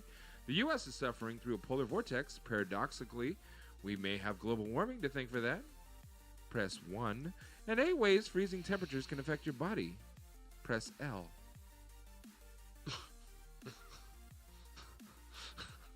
Is JD still here? JD wanted me to touch. Man, look at the number, the people that we actually have involved in chat, but it says we only have 7 viewers. Twitch, you're broken. JD wanted me to talk about Tekashi 6ix9ine, but he's not here, so I don't have to. You want me to talk about Tekashi 6ix9ine? Not really. You know who he is, right? Yeah, I know who he is. He did he admitted to involvement in Chief Keef's shooting. And pled guilty to 9 felonies. What did he get? I probably awaiting sentencing. Let me skim through this. Rapper Tekashi 6ix9ine copped a secret plea deal in which he admitted to hiring someone to shoot rival rapper Chief Keef and also to peddling a kilo of heroin. Is now cooperating with the feds. Newly unsealed court documents reveal rainbow-haired rapper took a plea deal on January 23rd for his involvement with a violent street crew called the 9 Trey Gangsta Bloods, but the agreement was sealed so the prosecutors would have enough time to charge and arrest more of the gang members, according to a transcript last week proceeding in Manhattan Federal Court. So he narked, so he's about to get no, I killed think in he prison. Didn't narc. He decided to take the charges so they could. But he obviously just pled to something, or he got a plea deal, a secret plea deal, which means he narked on somebody, so that he gets less time and other people go to jail because The agreement was sealed so the prosecutors would have enough time to charge and arrest more of the gang members, according to a transcript. Bodies in prison equal more dollars. Tekashi's real name is Daniel Hernandez, said during the plea that he joined the gang in 2017 and admitted to hiring a hit on Chief Keef. He was already famous. Why would you do? You're a Tekashi fucking or Chief Keef.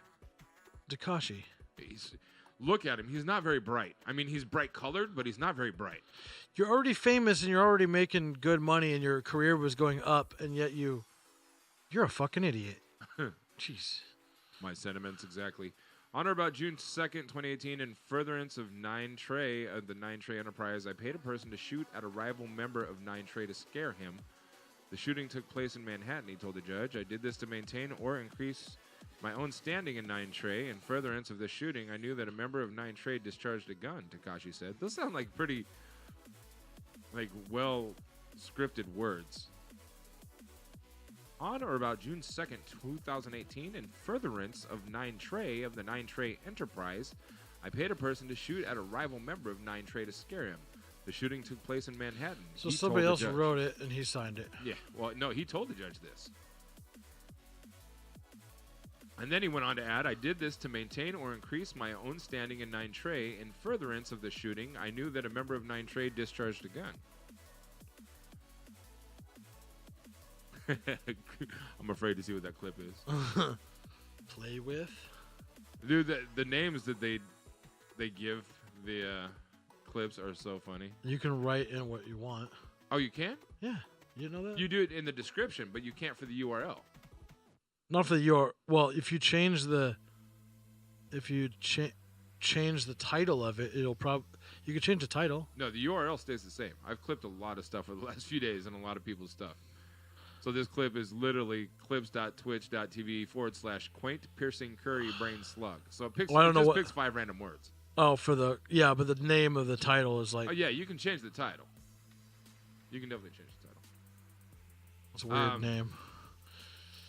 Tekashi said he took part. Blah blah blah. I apologize to the court. But the 20-year-old hip hop artist pleaded guilty to 9.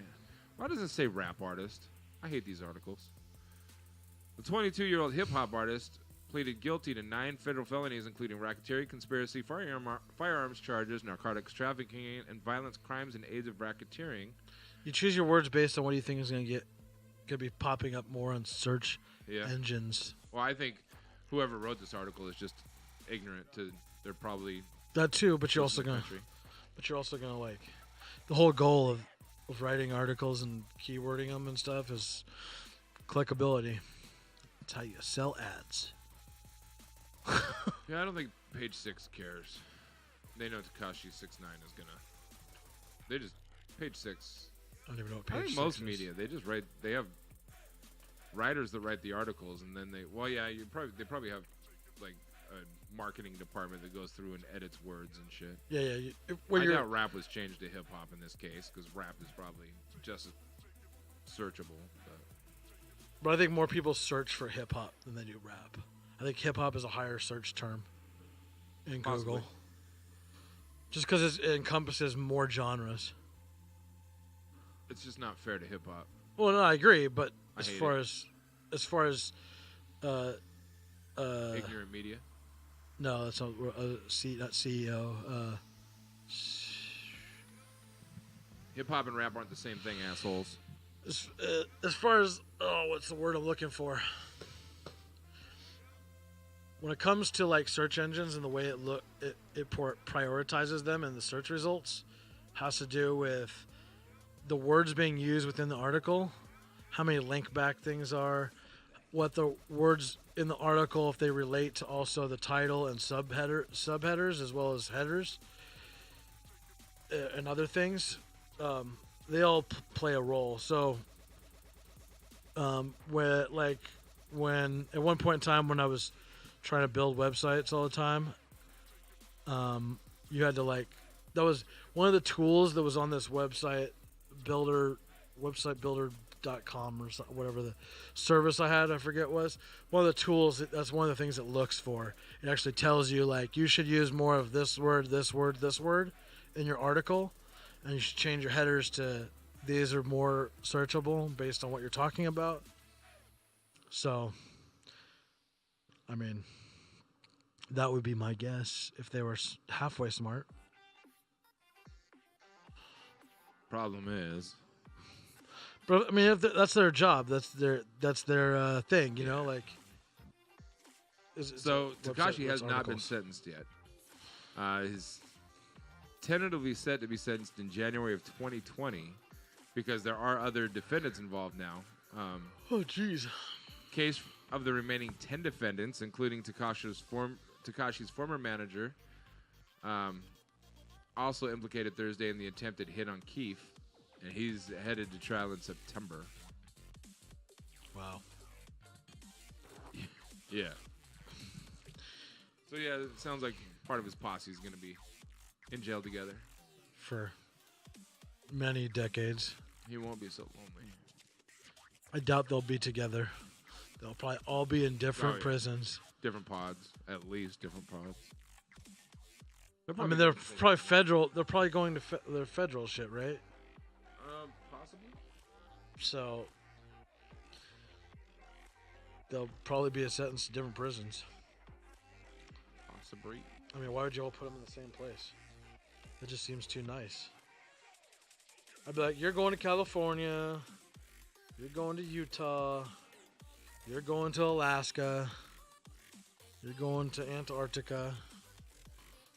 Could you imagine being a prison in Antarctica? That would suck.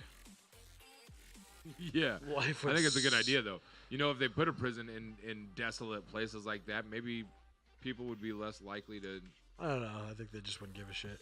Yeah, you're probably right. That's the last thing they're thinking about when they're doing shit. It's like, what prison could I end up in? Yeah. You're probably right. I was just wishful thinking. I know if I was committing a crime, I definitely wouldn't be thinking about what prison I'm going to be Oh, committing. boy.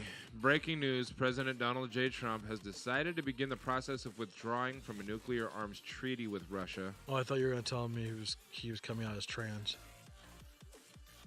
Nope. We have a nuclear arms treaty with Russia, and apparently Trump has decided to back out. Well, you know. Wonder if that has anything to do with the fact that we're beefing with Venezuela right now, and Russia has decided to send a few nuclear-capable bombs to Venezuela. World War III. Yeah, World War III. What you were talking about earlier might be a lot closer than we want to give it credit for. I think we're always on the teetering point of that. That's true. Probably a lot more than most people even care to think about. Yeah. Even people that that deal with it try not to think about it. Oh man, could you imagine if that was if you were high level I don't know, Pentagon or something / CIA, things of that nature, where you're just seeing a lot of fucking hidden shit behind the wall kind of thing, or curtain I should use. This isn't a wall talk. The daily waking. Speaking of wall talk, the daily waking up of is World War III gonna start today? The stress level. Yeah. Fuck that. I got better shit to do with my life. If a bomb's I just coming, want to try to accomplish as much as I can while we're there. We've been talking about the wall a lot lately. No. Yes, and this is wall related, but there's a picture. Is there a cactus on it? There should be. We can pretend that this right Can here. we build a wall of cactuses? Just So like this. Do you see what this picture is? Wall of cactuses. Fentanyl and Okay. meth. Is that what this is? Yeah. So apparently this side is fentanyl and this side is meth. Okay. So this is a table with a tablecloth over it with a logo for U.S. Customs and Border Patrol. And these are U.S. Customs and Border Patrol officers with the table, looks like 2 tables, covered with fentanyl and meth. What's the point? So apparently this was recovered as part of the bullshit. largest drug bust, drug smuggling bust in modern day times. Seems a little set up to me. Thank you. That was my point. That's what I was getting at. I'm glad you said it so I didn't have to. Tell me this whole thing doesn't look like it's, well, even like On the this dog. picture. They set up the tables. They displayed the drugs nicely and neatly. They wanted to make sure they had big signs that said this is fentanyl and this is meth, with a couple Border Patrol agents. I mean, it may not be like set up. It may have actually happened, but you're making it look set up. They want to make a giant production out of this. How many Americans are going to look at this? Oh my God, I thought fentanyl came from China. Well, no, I mean, I get it. It's the general populace. So this is trying that to does this, so- trying to convince America that this is why we need to build a wall. Yeah, because these are the people that are voting for it. So the article is, U.S. Customs and Border Protection officials announced Thursday their biggest fentanyl bust ever, saying they captured nearly 254 pounds of the deadly synthetic opioid from a secret compartment inside a load of Mexican produce heading into Arizona. Do you know what that means? It was in produce. A secret compartment inside a load of Mexican produce heading into Arizona? Came through the border. It came through a legal checkpoint. Mhm. The wall would have had nothing to do with where this was coming through. Just saying, people. Just Yeah, but saying. they leave that part out and hope you miss it. Just like many things. Yes. Now, if they would said it was flown over with drones or something. dropped like an Amazon package. The drug was found hidden Saturday morning in a compartment under the rear floor of a tractor trailer after a scan during secondary inspection indicated some anomalies in the load, and the agency's police dog team alerted officials to the presence of drugs. Nogales CBP Port Director Michael Humphrey said most of the seized fentanyl, with an overall street value of about $3.5 million, was in white powder form, but about 2 pounds of it, 1 kilogram, was contained in pills. Agents also seized nearly 395 pounds of methamphetamine with a street value of $1.18 million, Humphrey said. Could drop that off at my house, please. It is said that a quarter milligram, or the size of a few grains of salt, of fentanyl, which is dangerous opioid, can kill a person very quickly. The seizure, he said, had prevented an immeasurable number of doses of the drug that could have harmed so many families. Mexican traffickers have been increasingly smuggling the drug into the United States, mostly hidden in passenger vehicles and tractor trailers, trying to head through ports of entry in the Nogales, Arizona, and San Diego areas. They'll just start saying through Canada. Ladies and gentlemen, these drugs I know a better way to do it. I already figured it out. came across the legal checkpoints. We'll drop it from space. Can we just when are we gonna have beam technology? Teleporting technology? Yeah. I mean, they've teleported a couple of atoms successfully Really? for years now. I didn't know that. We teleported an Oh atom. yeah, Willy Wonka did. No, not that.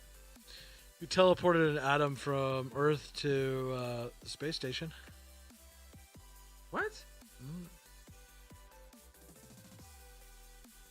come I never heard about that? I don't know. It was Nobody a few years ago. I mean, so like the basics have actually been being worked on since Apollo times, or maybe before. My grandfather talked about it because he used to work in the Pentagon. Yeah, and you then, told me about and that. then he worked. And then after that, he worked He actually has a hilarious story about the Pentagon working. I think he was either there. No, he was working at Grumman, I believe. He claims that he invented the very first electric pencil sharpener. Your grandpa? Yeah. Okay. And the story goes like this. He's like, back in the day, they had the whole like hand crank, pencil sharpeners. So he decided to hook up, weld a rod to the end of it on the wall and run it over through like a couple of gear things over to like a 50,000 horsepower turbine engine for like a giant aircraft, like some sort of jet or some shit, some large scale aircraft engine, and hook it up to the drive thing of that. So he fired that thing up, and then he went over to sharpen his pencils, like, vroom, vroom. He's like, and I hooked up, like, he told me how he hooked up this, like, little metal sensor thing. So, like, if the metal came up and pushed this little, like, button, it would, like, trigger the engagement of the gears through, like, the wires they hooked up. He's like, he told his bosses or who, like, I don't know, it was like him and his friend, they were like laughing about like going through like a box of pencils in like 6 seconds and just sharpen all the way down to nothing. And they were like, man, that's really sweet. Really expensive pencil sharpener. It was like a $50 million pencil sharpener. I was laughed about that. I'm like, yeah, why didn't you patent that? So, Shawn, my next article. But yeah, he told me about like how they worked on teleportation, like in the lab. Oh yeah. Like, and they were getting like they were like somewhat successful teleporting like a couple of particles or a couple like things across the room, but usually didn't work out very well. Like it was really unpredictable and like mess. Man, that would stuff. be so cool. I want like crispy, crunchy chicken to teleport us some chicken strips right now. Yeah, that'd be dope. I mean, basically teleportation, the way it's thought to be most effective is it makes a copy, sends that information, and then reassembles the matter. Then the original is deleted. That would be cool as shit. Yeah. Do you want to get deleted? No, but you know. That's the way it works in Star Trek. I want some people and their current trends to get deleted. Our trending society, whoever comes up with some of these ideas in the first place, and then whoever follows them, all of these people that are setting trends and creating trends, they can be deleted. Speaking of deleting and teleporting, did you see the movie Magician? No. So I don't think so. Do you know what I'm talking about? The Magician? I'll give you a real quick thing of it before you jump in. The guy, he's a magician, obviously. This is like set like, I want to say in the 50s, maybe? Too many people that want to be a part of something. Yeah. He knows what I'm talking about. So, yeah, it makes a copy. Because a magician, I think, if I remember right, he goes and visits Tesla, like Nikola Tesla. It was set when Nikola Tesla played. And he got the technology from like Nikola. Where you go, Michael? Store, I think he said. Word. I think it is raining, but you can take the umbrella if you want. I'd say take my car, but it's not here. So. Yeah, it copies and makes a copy of something, and then like it appears like. Like Nikola Tesla didn't realize it was working, but this magician realized what it was doing. So to make his act, the final thing of because his act is okay, but it just wasn't over the top. He was trying to set himself apart. So he gets the technology, he steals the technology, if I remember right, and he incorporates it in the final thing of his act. So he's like, I'm gonna make myself disappear and reappear, like up on another part of the stage, but he was he'd appear in the balcony. So this lightning and stuff would go off, and this trap door would fall through. So he would actually fall down into a trap door, and he'd make a duplicate of himself, and the duplicate would end up on the top of the balcony, behind everybody, and then he'd reveal himself. Everyone would turn around, while the original would fall into a water pit, or into like a cage that was completely filled with water, and close off. And so he would drown, night after night after night. Every night he would drown, and his duplicate would appear up there. So then his duplicate would have to go down and get rid of his own body over and over again. But he kept the same mind? Yeah, it's like but it'd be a copy of his mind. Bizarre, dude. It'd be a copy of his mind. I would keep 2 of me.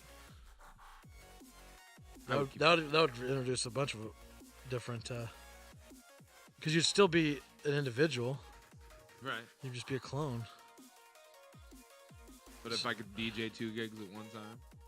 Yeah, but now you're 2 people with 2 separate sets of like needs and desires and things. So, like the second That's one true. wouldn't just give you shit. I'd still keep 2. He would just be like, "Oh fuck," the other guy would get greedy and go, "Oh, I want like." Imagine if you had 2 of you with your mind though. Like one of them's learning one aspect of something while the other one's learning the other aspect of something. But you wouldn't share that information. You wouldn't But directly if they share. did. But if they did, That'd be a different species. they were sharing the information when one person, in the magician, he kept the same mind. No, you get a copy of a mind from that moment. So as he copied, he doesn't remember drowning because he didn't drown. Oh, okay. Because it copied before he sent over. Gotcha. Well, I was talking about trends, and there's too many people that want to be a part of something. And this trend right now seems like something that Matt Lowe would do, honestly. I want to be a part of the measles trend. There it is. You're going to be part of that trend, Shawn? I mean, isn't everybody already a part of that trend? I mean, I did that years ago. Did you? Yeah. I mean, Do you know what it is? Yeah, you put sprinkly things on your nut sacks. We all did that. You didn't do that? You didn't know about that? You didn't get the memo? You can tell that this is a poodle. Look at the front legs. That's a big poodle. I don't know what this is. Poodles just copied us humans. We started that. You weren't invited? I thought all the dudes got the invite. No, I never disco balled my nut sack. I mean, it gets tattooed on. It's like permanent. Oh no. The poodles, we don't tattoo them just because it's mean. It's a disco ball dipping. Putting glitter on your dog's testicles is now a trend, apparently. Beloved American Prize winner. Bestiality that you just showed? Oh my God. Beloved American Prize wizard Bob Barker used to give us a daily reminder to spay and neuter our pets, but if this latest trend hits the mainstream, we should probably just start sterilizing all humans. A glittered dog scrotum. That's where we're at in society. We're so far up Maslow's pyramid that we're not even dipping our own nut sacks in glitter. We're moving on to dogs.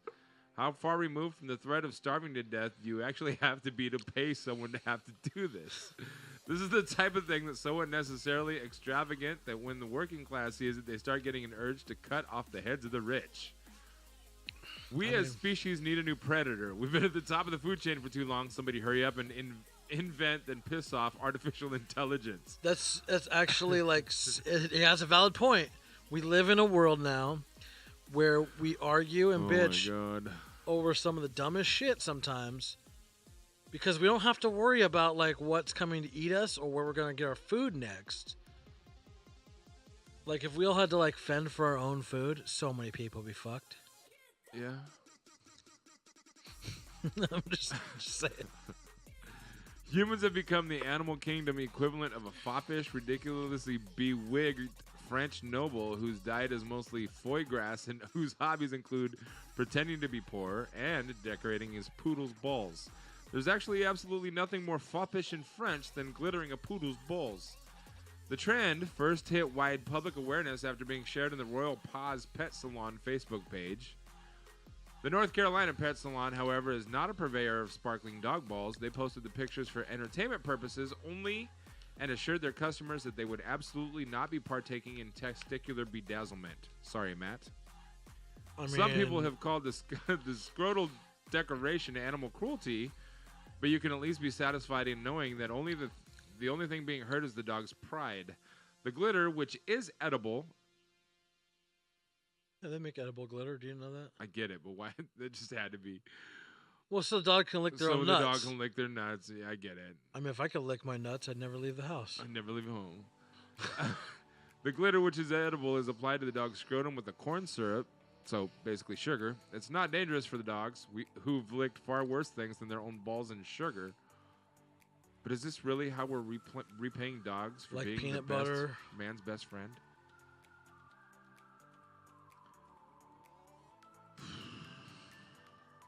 Yep. Dogs are stupid. I mean, some dogs anyway.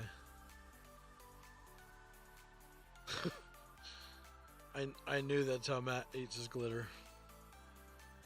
Question is it off dog balls? You know, this is the first one of the day, Shawn, but No. yep, we have to. What? What did she do? Oh man. So many options.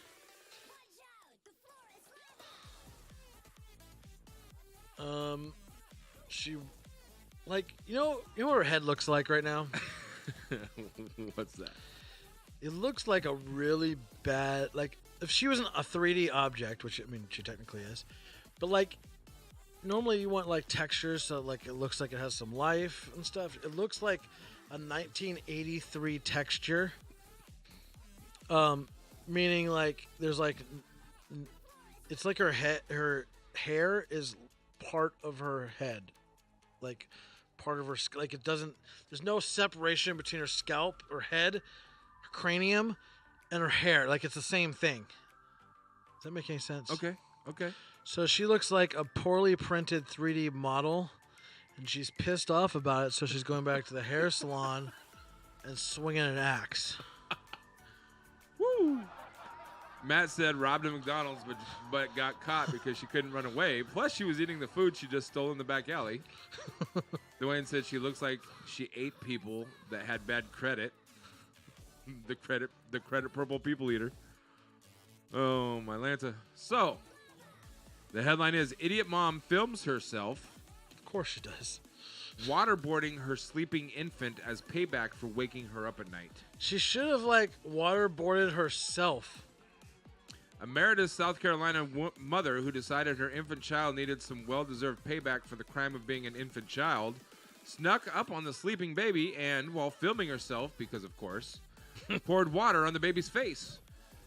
Hey guys, what? Check me out. Like, I'm about to go live on Twitch. My baby I'm, pissed me to fuck off. I'm gonna waterboard my baby on Twitch. If you want me to stop, you need to follow.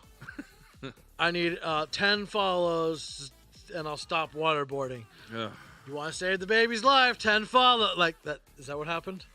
I don't know. Caitlin Elise Hardy, 33, posted the video of the infant waterboarding to her Facebook page with the caption, "Payback for waking me up all kind of times of the night," according to Sumter County Sheriff's Office. Of course, tonight. Tonight is right. The video, which is exactly as horrible as you'd be assumed a video of someone waterboarding a baby would be, shows Hardy poured water on the baby, which immediately wakes up coughing and crying. Not satisfied that the 9-month-old incapable of making memories has learned its lesson yet, Hardy, now laughing, pours water on the baby's face again, causing it to cough and cry more.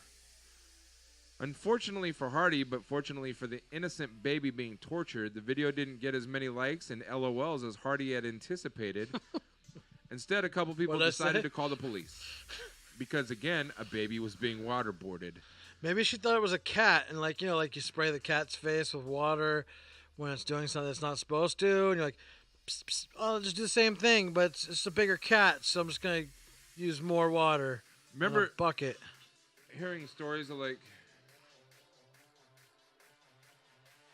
hello.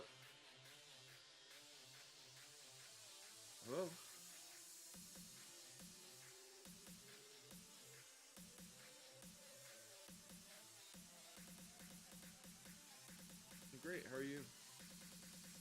Oh shit. And we're a recruitment firm that specializes in hiring drivers, and one of our clients is in need of drivers in your area. You can easily make up to $20 an hour, and you'll get a $500 bonus after your 100th drive. You also get paid daily, so you're never waiting for weekly paychecks. And you can work whenever you want, so as much or as little as you want. I just have a couple of quick questions to see if you qualify, okay? Sure. Okay. To start, are you currently employed? Yes. Great. Now, you are at least 21 years old. Yes. Great. Now, this job opportunity we have requires that you have a four-door vehicle that you can use. Do you have a vehicle with four doors? Yes. Now, is your vehicle at least a 2004 or newer? Yes. Now, driving for Lyft allows you to have a great deal of freedom. Basically, you just become your own boss. And you can drive at your own schedule, so you can work when you want to work, and you can take breaks when you want to take breaks, okay? Okay. And how much per hour are you looking to make? $25. Oh, yeah? Let's see if we can get you to that level. So the way it works is you'll have an account set up with Lyft, and they will notify you via your smartphone when and where someone needs a ride to be picked up. And because it's done digitally, you get paid daily. So you're never waiting Lyft, on a what the paycheck. fuck, And I guys? can keep going on about benefits. Yes, but we can get you struggling more having any details later. drivers? First thing I need to know is, does this sound like something you would like to receive more information on? Do you get naked? You know, I totally understand your concern for having questions. And the best thing to do here is get you over to one of our specialists, and they can answer this for you. And once I get done with some of these qualifications, I'll transfer you to a specialist. That sounds like a really good recording. Okay, great.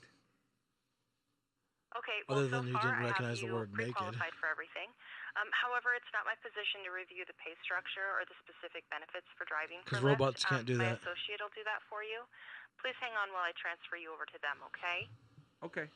It's like, So, what's the weather like where you are? wow, you love me. I can't really complain. The Thank weather you here for calling. is beautiful. Please hold for the next available agent.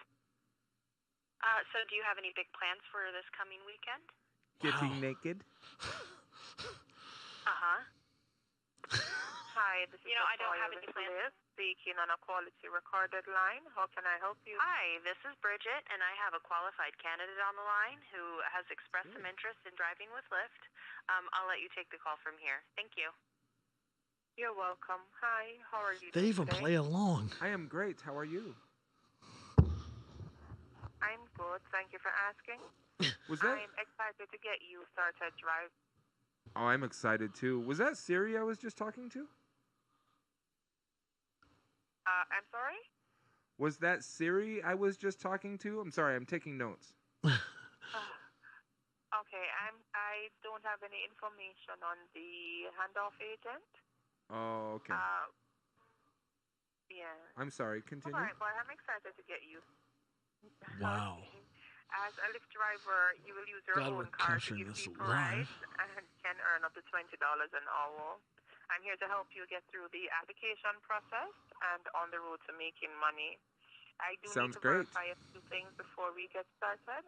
Yes. Okay, may I have your name? Duane? May I have your name? Duane. Duane? Dwayne? D-W-A-Y-N-E? Duayane.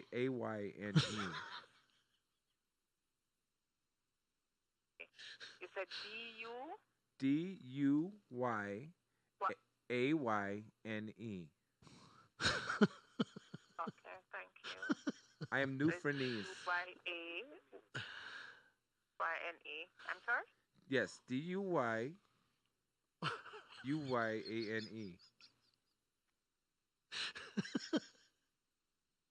Okay. May I have your last name? Johnson?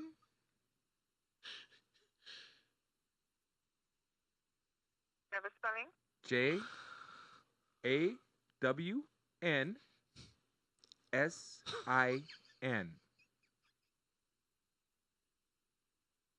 Thank you. That's Jawnssin. Yes,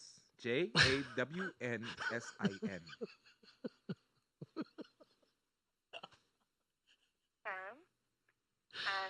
I am from. we have your cell phone. Wakanda. Yes, you have my number. You called me. Where are you from? Okay, I'm from Jamaica. Oh, I am from Wakanda. I love Jamaica. Okay. All right. So we have your cell phone number is 360-953-3032. Is that correct? That is very correct. May I have your email address? It is FUNK, like we want the funk. Gotta have that funk. So FUNKSHOP,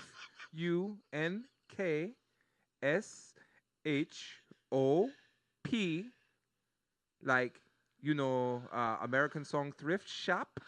So it is Funk Shop, and then TV@gmail.com.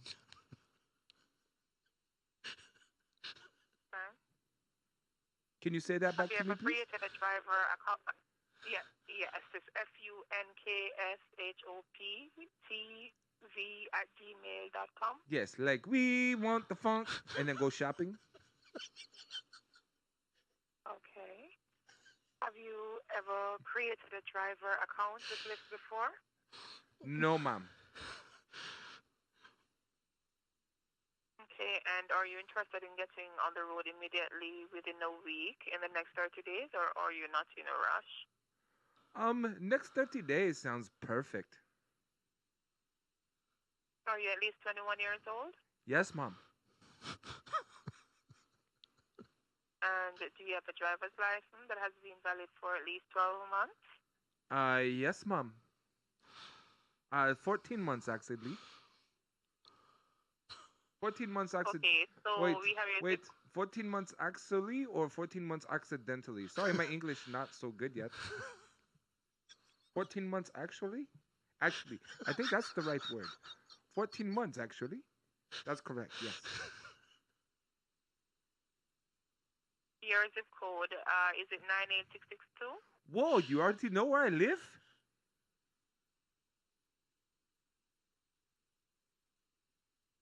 Yes, Okay. that is correct. That you are amazing. All right. So, How do you know where I live? all right. So, what you can do is to just Do you know complete Zaim? the application at lyft.com. Wait, and wait a minute, then, wait a minute, wait a minute. Did Zaim put you up to this? Okay. I'll be ending the call. Just go to lyft.com and you can finish the application. Thank you for your time. Have a wonderful day. Come get naked?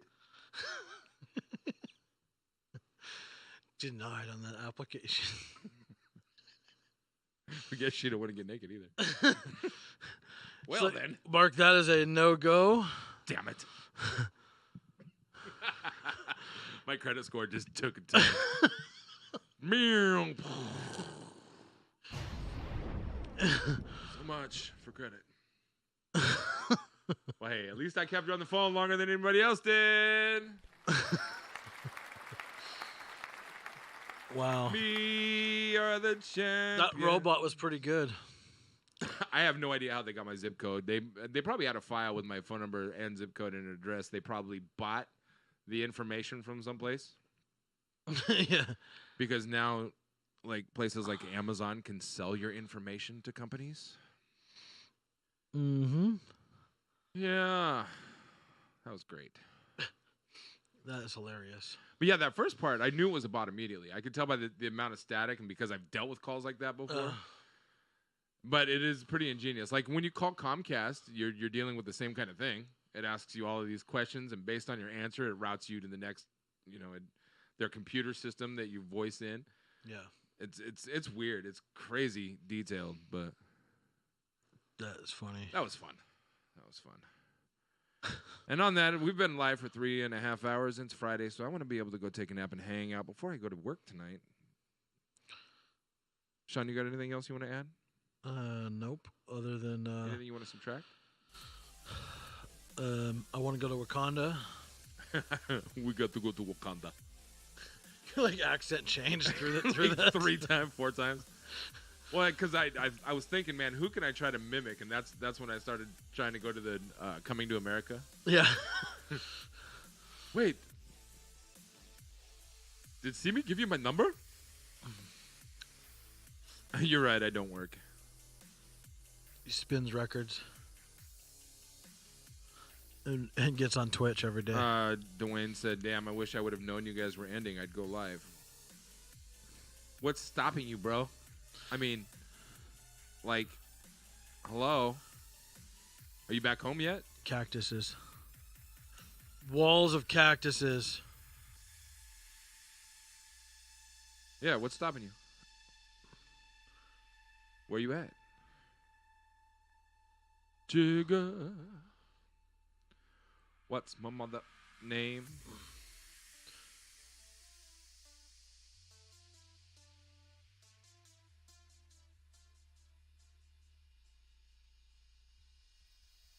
I can't type.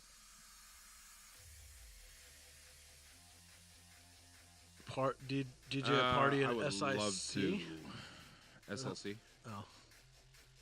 Salt Lake City. I haven't been there in a while. I've been there. Yeah, it was a while ago. Duane, we can waste 5 minutes if you want us to waste 5 minutes so we can raid you, dude. It's all good.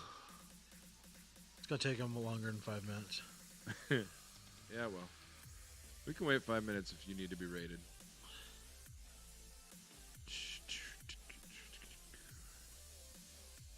Shipbuilder Vigor picks Vancouver for Army landing craft manufacturing.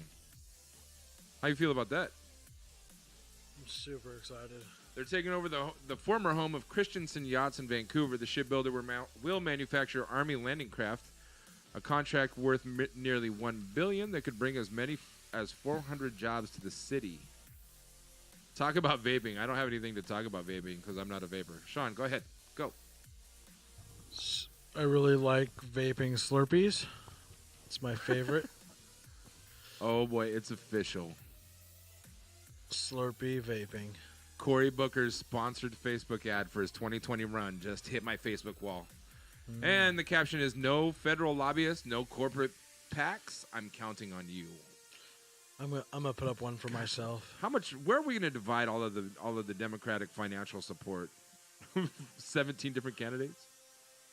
I'm gonna run for office, and my ad's gonna be like, I know nothing about anything. I can't do any worse than the Cheeto guy. Vote for me. Ladies and gentlemen, we have breaking news.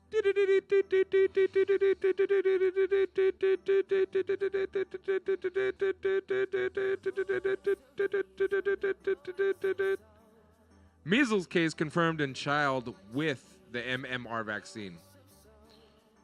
It is official. Oh, somebody had the vaccine and still got it? Yep. The news that everybody was hoping would not happen over the last few weeks right here in good old Kentucky, Washington. Measles case confirmed in child with MMR vaccine. Clark County health officials now say they've confirmed 42 cases of measles, and the latest confirmed case is a child who has had a measles, mumps, and rubella vaccine. They are also investigating 7 other suspected cases as the outbreaks continue to grow. Those who are infected visited several public locations while contagious. Officials say they have not identified any new exposure sites since Thursday. Has anyone died from it? Not yet. And according to officials, 31 of the measles cases involve kids under 10. 10 cases are in youth ages 11-18, and 1 case is someone over 19 years old. Officials say 37 of those were not immunized. 1 case is in a person who has had the vaccine, and 4 cases are not verified to have the vaccine. Measles symptoms began with a mild fever, cough, runny nose, and red eyes, followed by a rash. If you have any further questions about the measles, call your local health department. Measles can be so contagious that you can be in a room, and if you're susceptible, 2 hours after someone with measles left, you can still get the disease. Yes. Here comes the zombies. This is the start of the zombie outbreak, I'm telling you. Just curious, when was the last time someone died from measles? Today. Just moving the sliders around on the mixing board. Waiting for Duane to go live. Just Measles deaths are thought to occur in 1 in about every 500 to 1,000 reported cases. This is not just in developing countries or in people with chronic medical conditions. Consider that in an outbreak in the United States from 1989 to 1991, amid 55,622 cases, there were 123 deaths. Are you bored? I'm just pushing.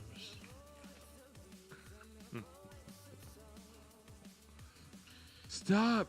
You're making me nervous.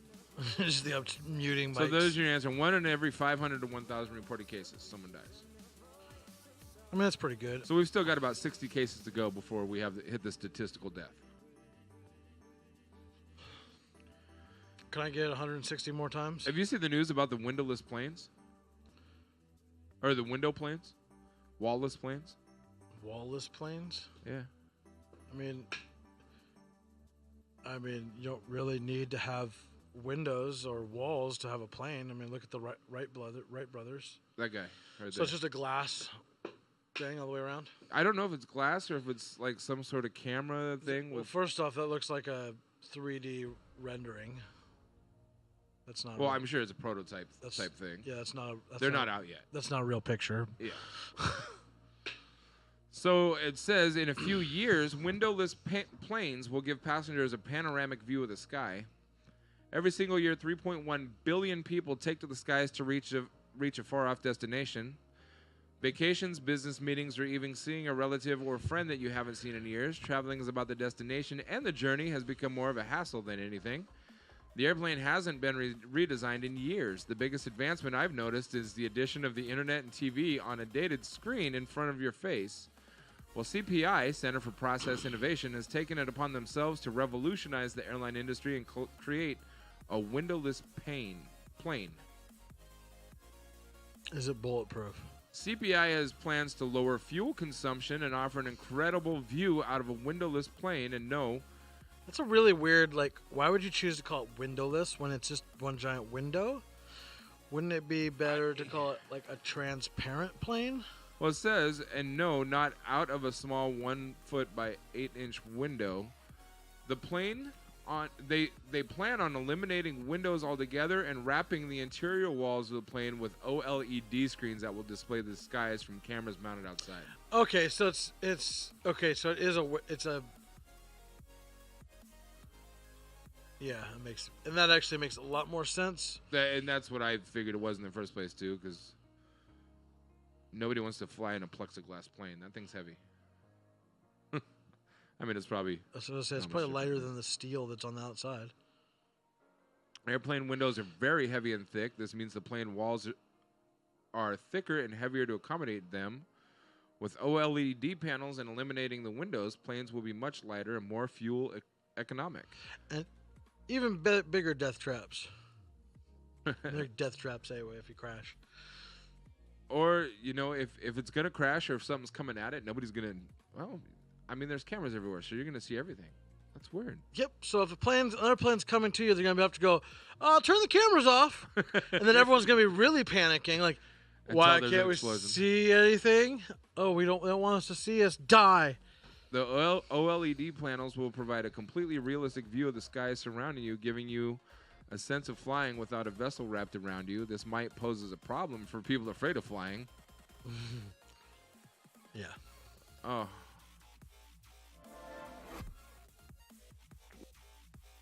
Think we should show this video? Probably not. Probably not. It looks really cool. Sorry, I can't show it to you guys. I'll give you a link to it on YouTube. I could mock up one of those in 3D real quick. Actually, a plane probably wouldn't be too hard a basic plane would be pretty easy to model. Probably wouldn't take very long at all. It's just basically a cylinder with a few cylinders and a few planes. I'm gonna go in that Twitch group and see if I can get some people to view so we can raid. It's Taco Tuesday, everyone. I mean, it's Taco Friday. Make sure you eat your tacos on Friday. I am hungry.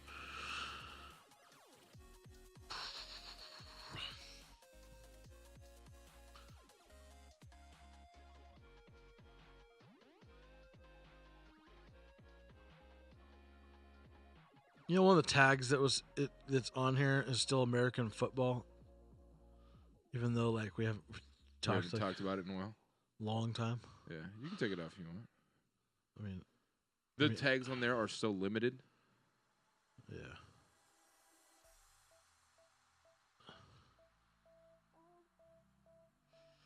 Should call it Filipino talking. That should be a tag. The Filipinos. Well, we have more viewers than Ben Comedy right now. Man, I'd be curious to see what their average is, because they're always on. Like, I can't believe. I think our viewership is about the same as theirs now. Yeah. The average viewers. Just in like overall, like different things. Well, they spend a lot more time live than we do. Shit ton.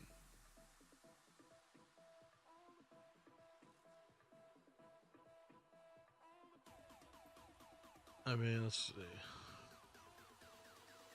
They have 612 followers, 13,000 views, but they've been going at it much longer than us on Twitch.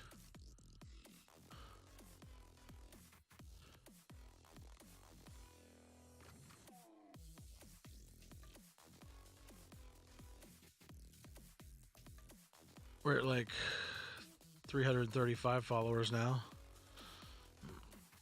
Nice. Nice. And almost 3,000 views. Do you see how many subs we have? No. Maybe if I go over to the other chat. Are you on the FunkShop Twitch? I was on mine. Hold Oh. on. I want to know how many subs we have.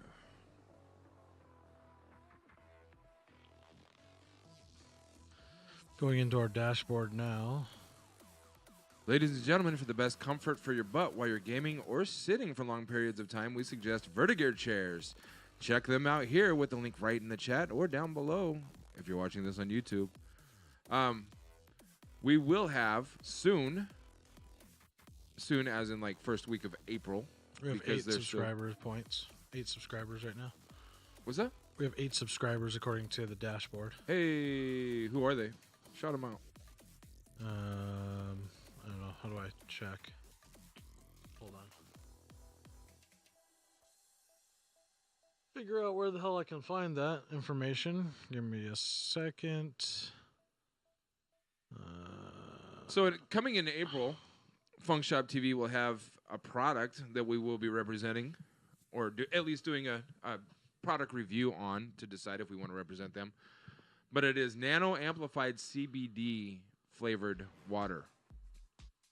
There's no THC and it's non-psychoactive. If you're stressed, in pain, or just need to relax after work from the 9 to 5, please DM for samples. This is my buddy Joe Seeley. It's made with love here in Portland, Oregon, with cantaloupe essence, pear essence, or unflavored. We're not yet selling the product in the market quite yet. However, if you enjoy the product, all donations go to Centered Water to help us get into a larger facility and on our feet so we can help more people a little bit at a time. Thanks for all the support with everything in life as of recent. So I sent him a message and said, hey, we'll take a few bottles and try them on air and talk about your product on air. So they're actually waiting for the labeling to get done right now. So as soon as it's done, he's going to make sure that we get some and Are they, try it out. if we like it, are they going to like give us a bunch of free water?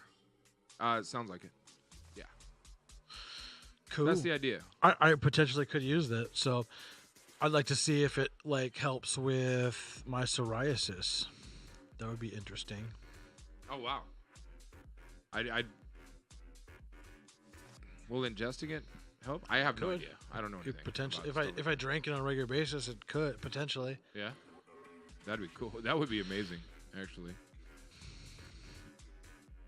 I'm not one to like I want to. rub shit all over my body all the time, so I got better shit to do with my time.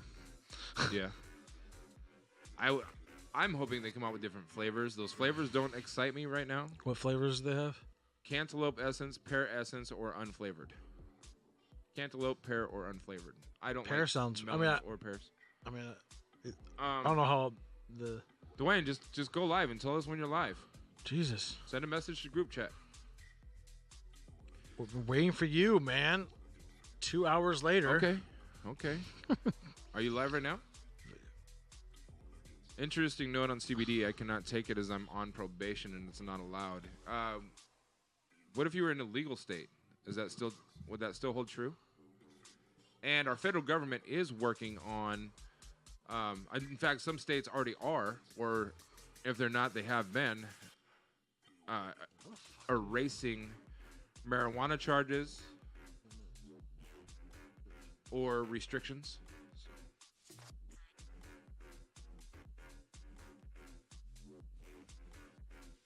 Marijuana's legal in Utah?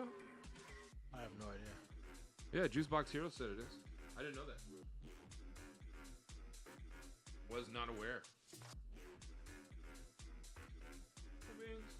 You would think I should be able to find where, like, the subscription section pretty easily. But. Yeah, who the subscribers are? Yeah. Like, it's probably, like, I mean, just looking in the wrong place, probably. Chances are. Oh, not Mary Jane, but CBD is. CBD is legal in Utah, but you could still get in trouble if you have CBD in your system because you're on probation. That seems fishy. Well, you know, the state is. Yeah, especially Utah. Excuse me. That was not expected. Atmosphere added a new event in Portland, but it's sold out. They added it 3 hours ago, and it's already sold out? Well, geez, Atmosphere, thanks. Jerks. Mom said back from shopping. What did I miss? Mom, we will be featuring some CBD water on the show soon. There's a local Portland company that wants us to try their product and feature it on air. And we were talking about how, let's see, Vancouver Port, one of Vancouver's ports, is about to be turned into a shipyard again, reactivated as a military shipyard. Right here in Vancouver, Washington. And breaking news. There is one confirmed measles case that is vaccinated. So somebody that's vaccinated does have measles now.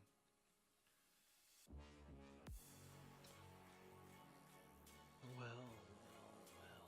That's what you missed. To recap. So we're going to go raid Duane. Thanks for tuning in, everybody. Appreciate it. Love you. Everybody be good to yourselves. Be good to one another. When we go raid Duane, make sure that you type in chat that you're here with a raid, just to let him know, not that he doesn't. Mom said, let's hope it's below the bridge or we will never get a new interstate bridge. Yes, it's one of the old ports. Let me see if I can find that again. Actually, you'll be able to find it because a Colombian put the article out. So you'll be able to find it better than I will. So I'm out of here. I probably won't be back tomorrow, but some of the guys might. I know Duane's planning on going live tomorrow. And Sunday night, we'll be here with our random chat. Thanks for hanging out. We're going to raid Duane now. Happy Friday. Love you faces. Bye.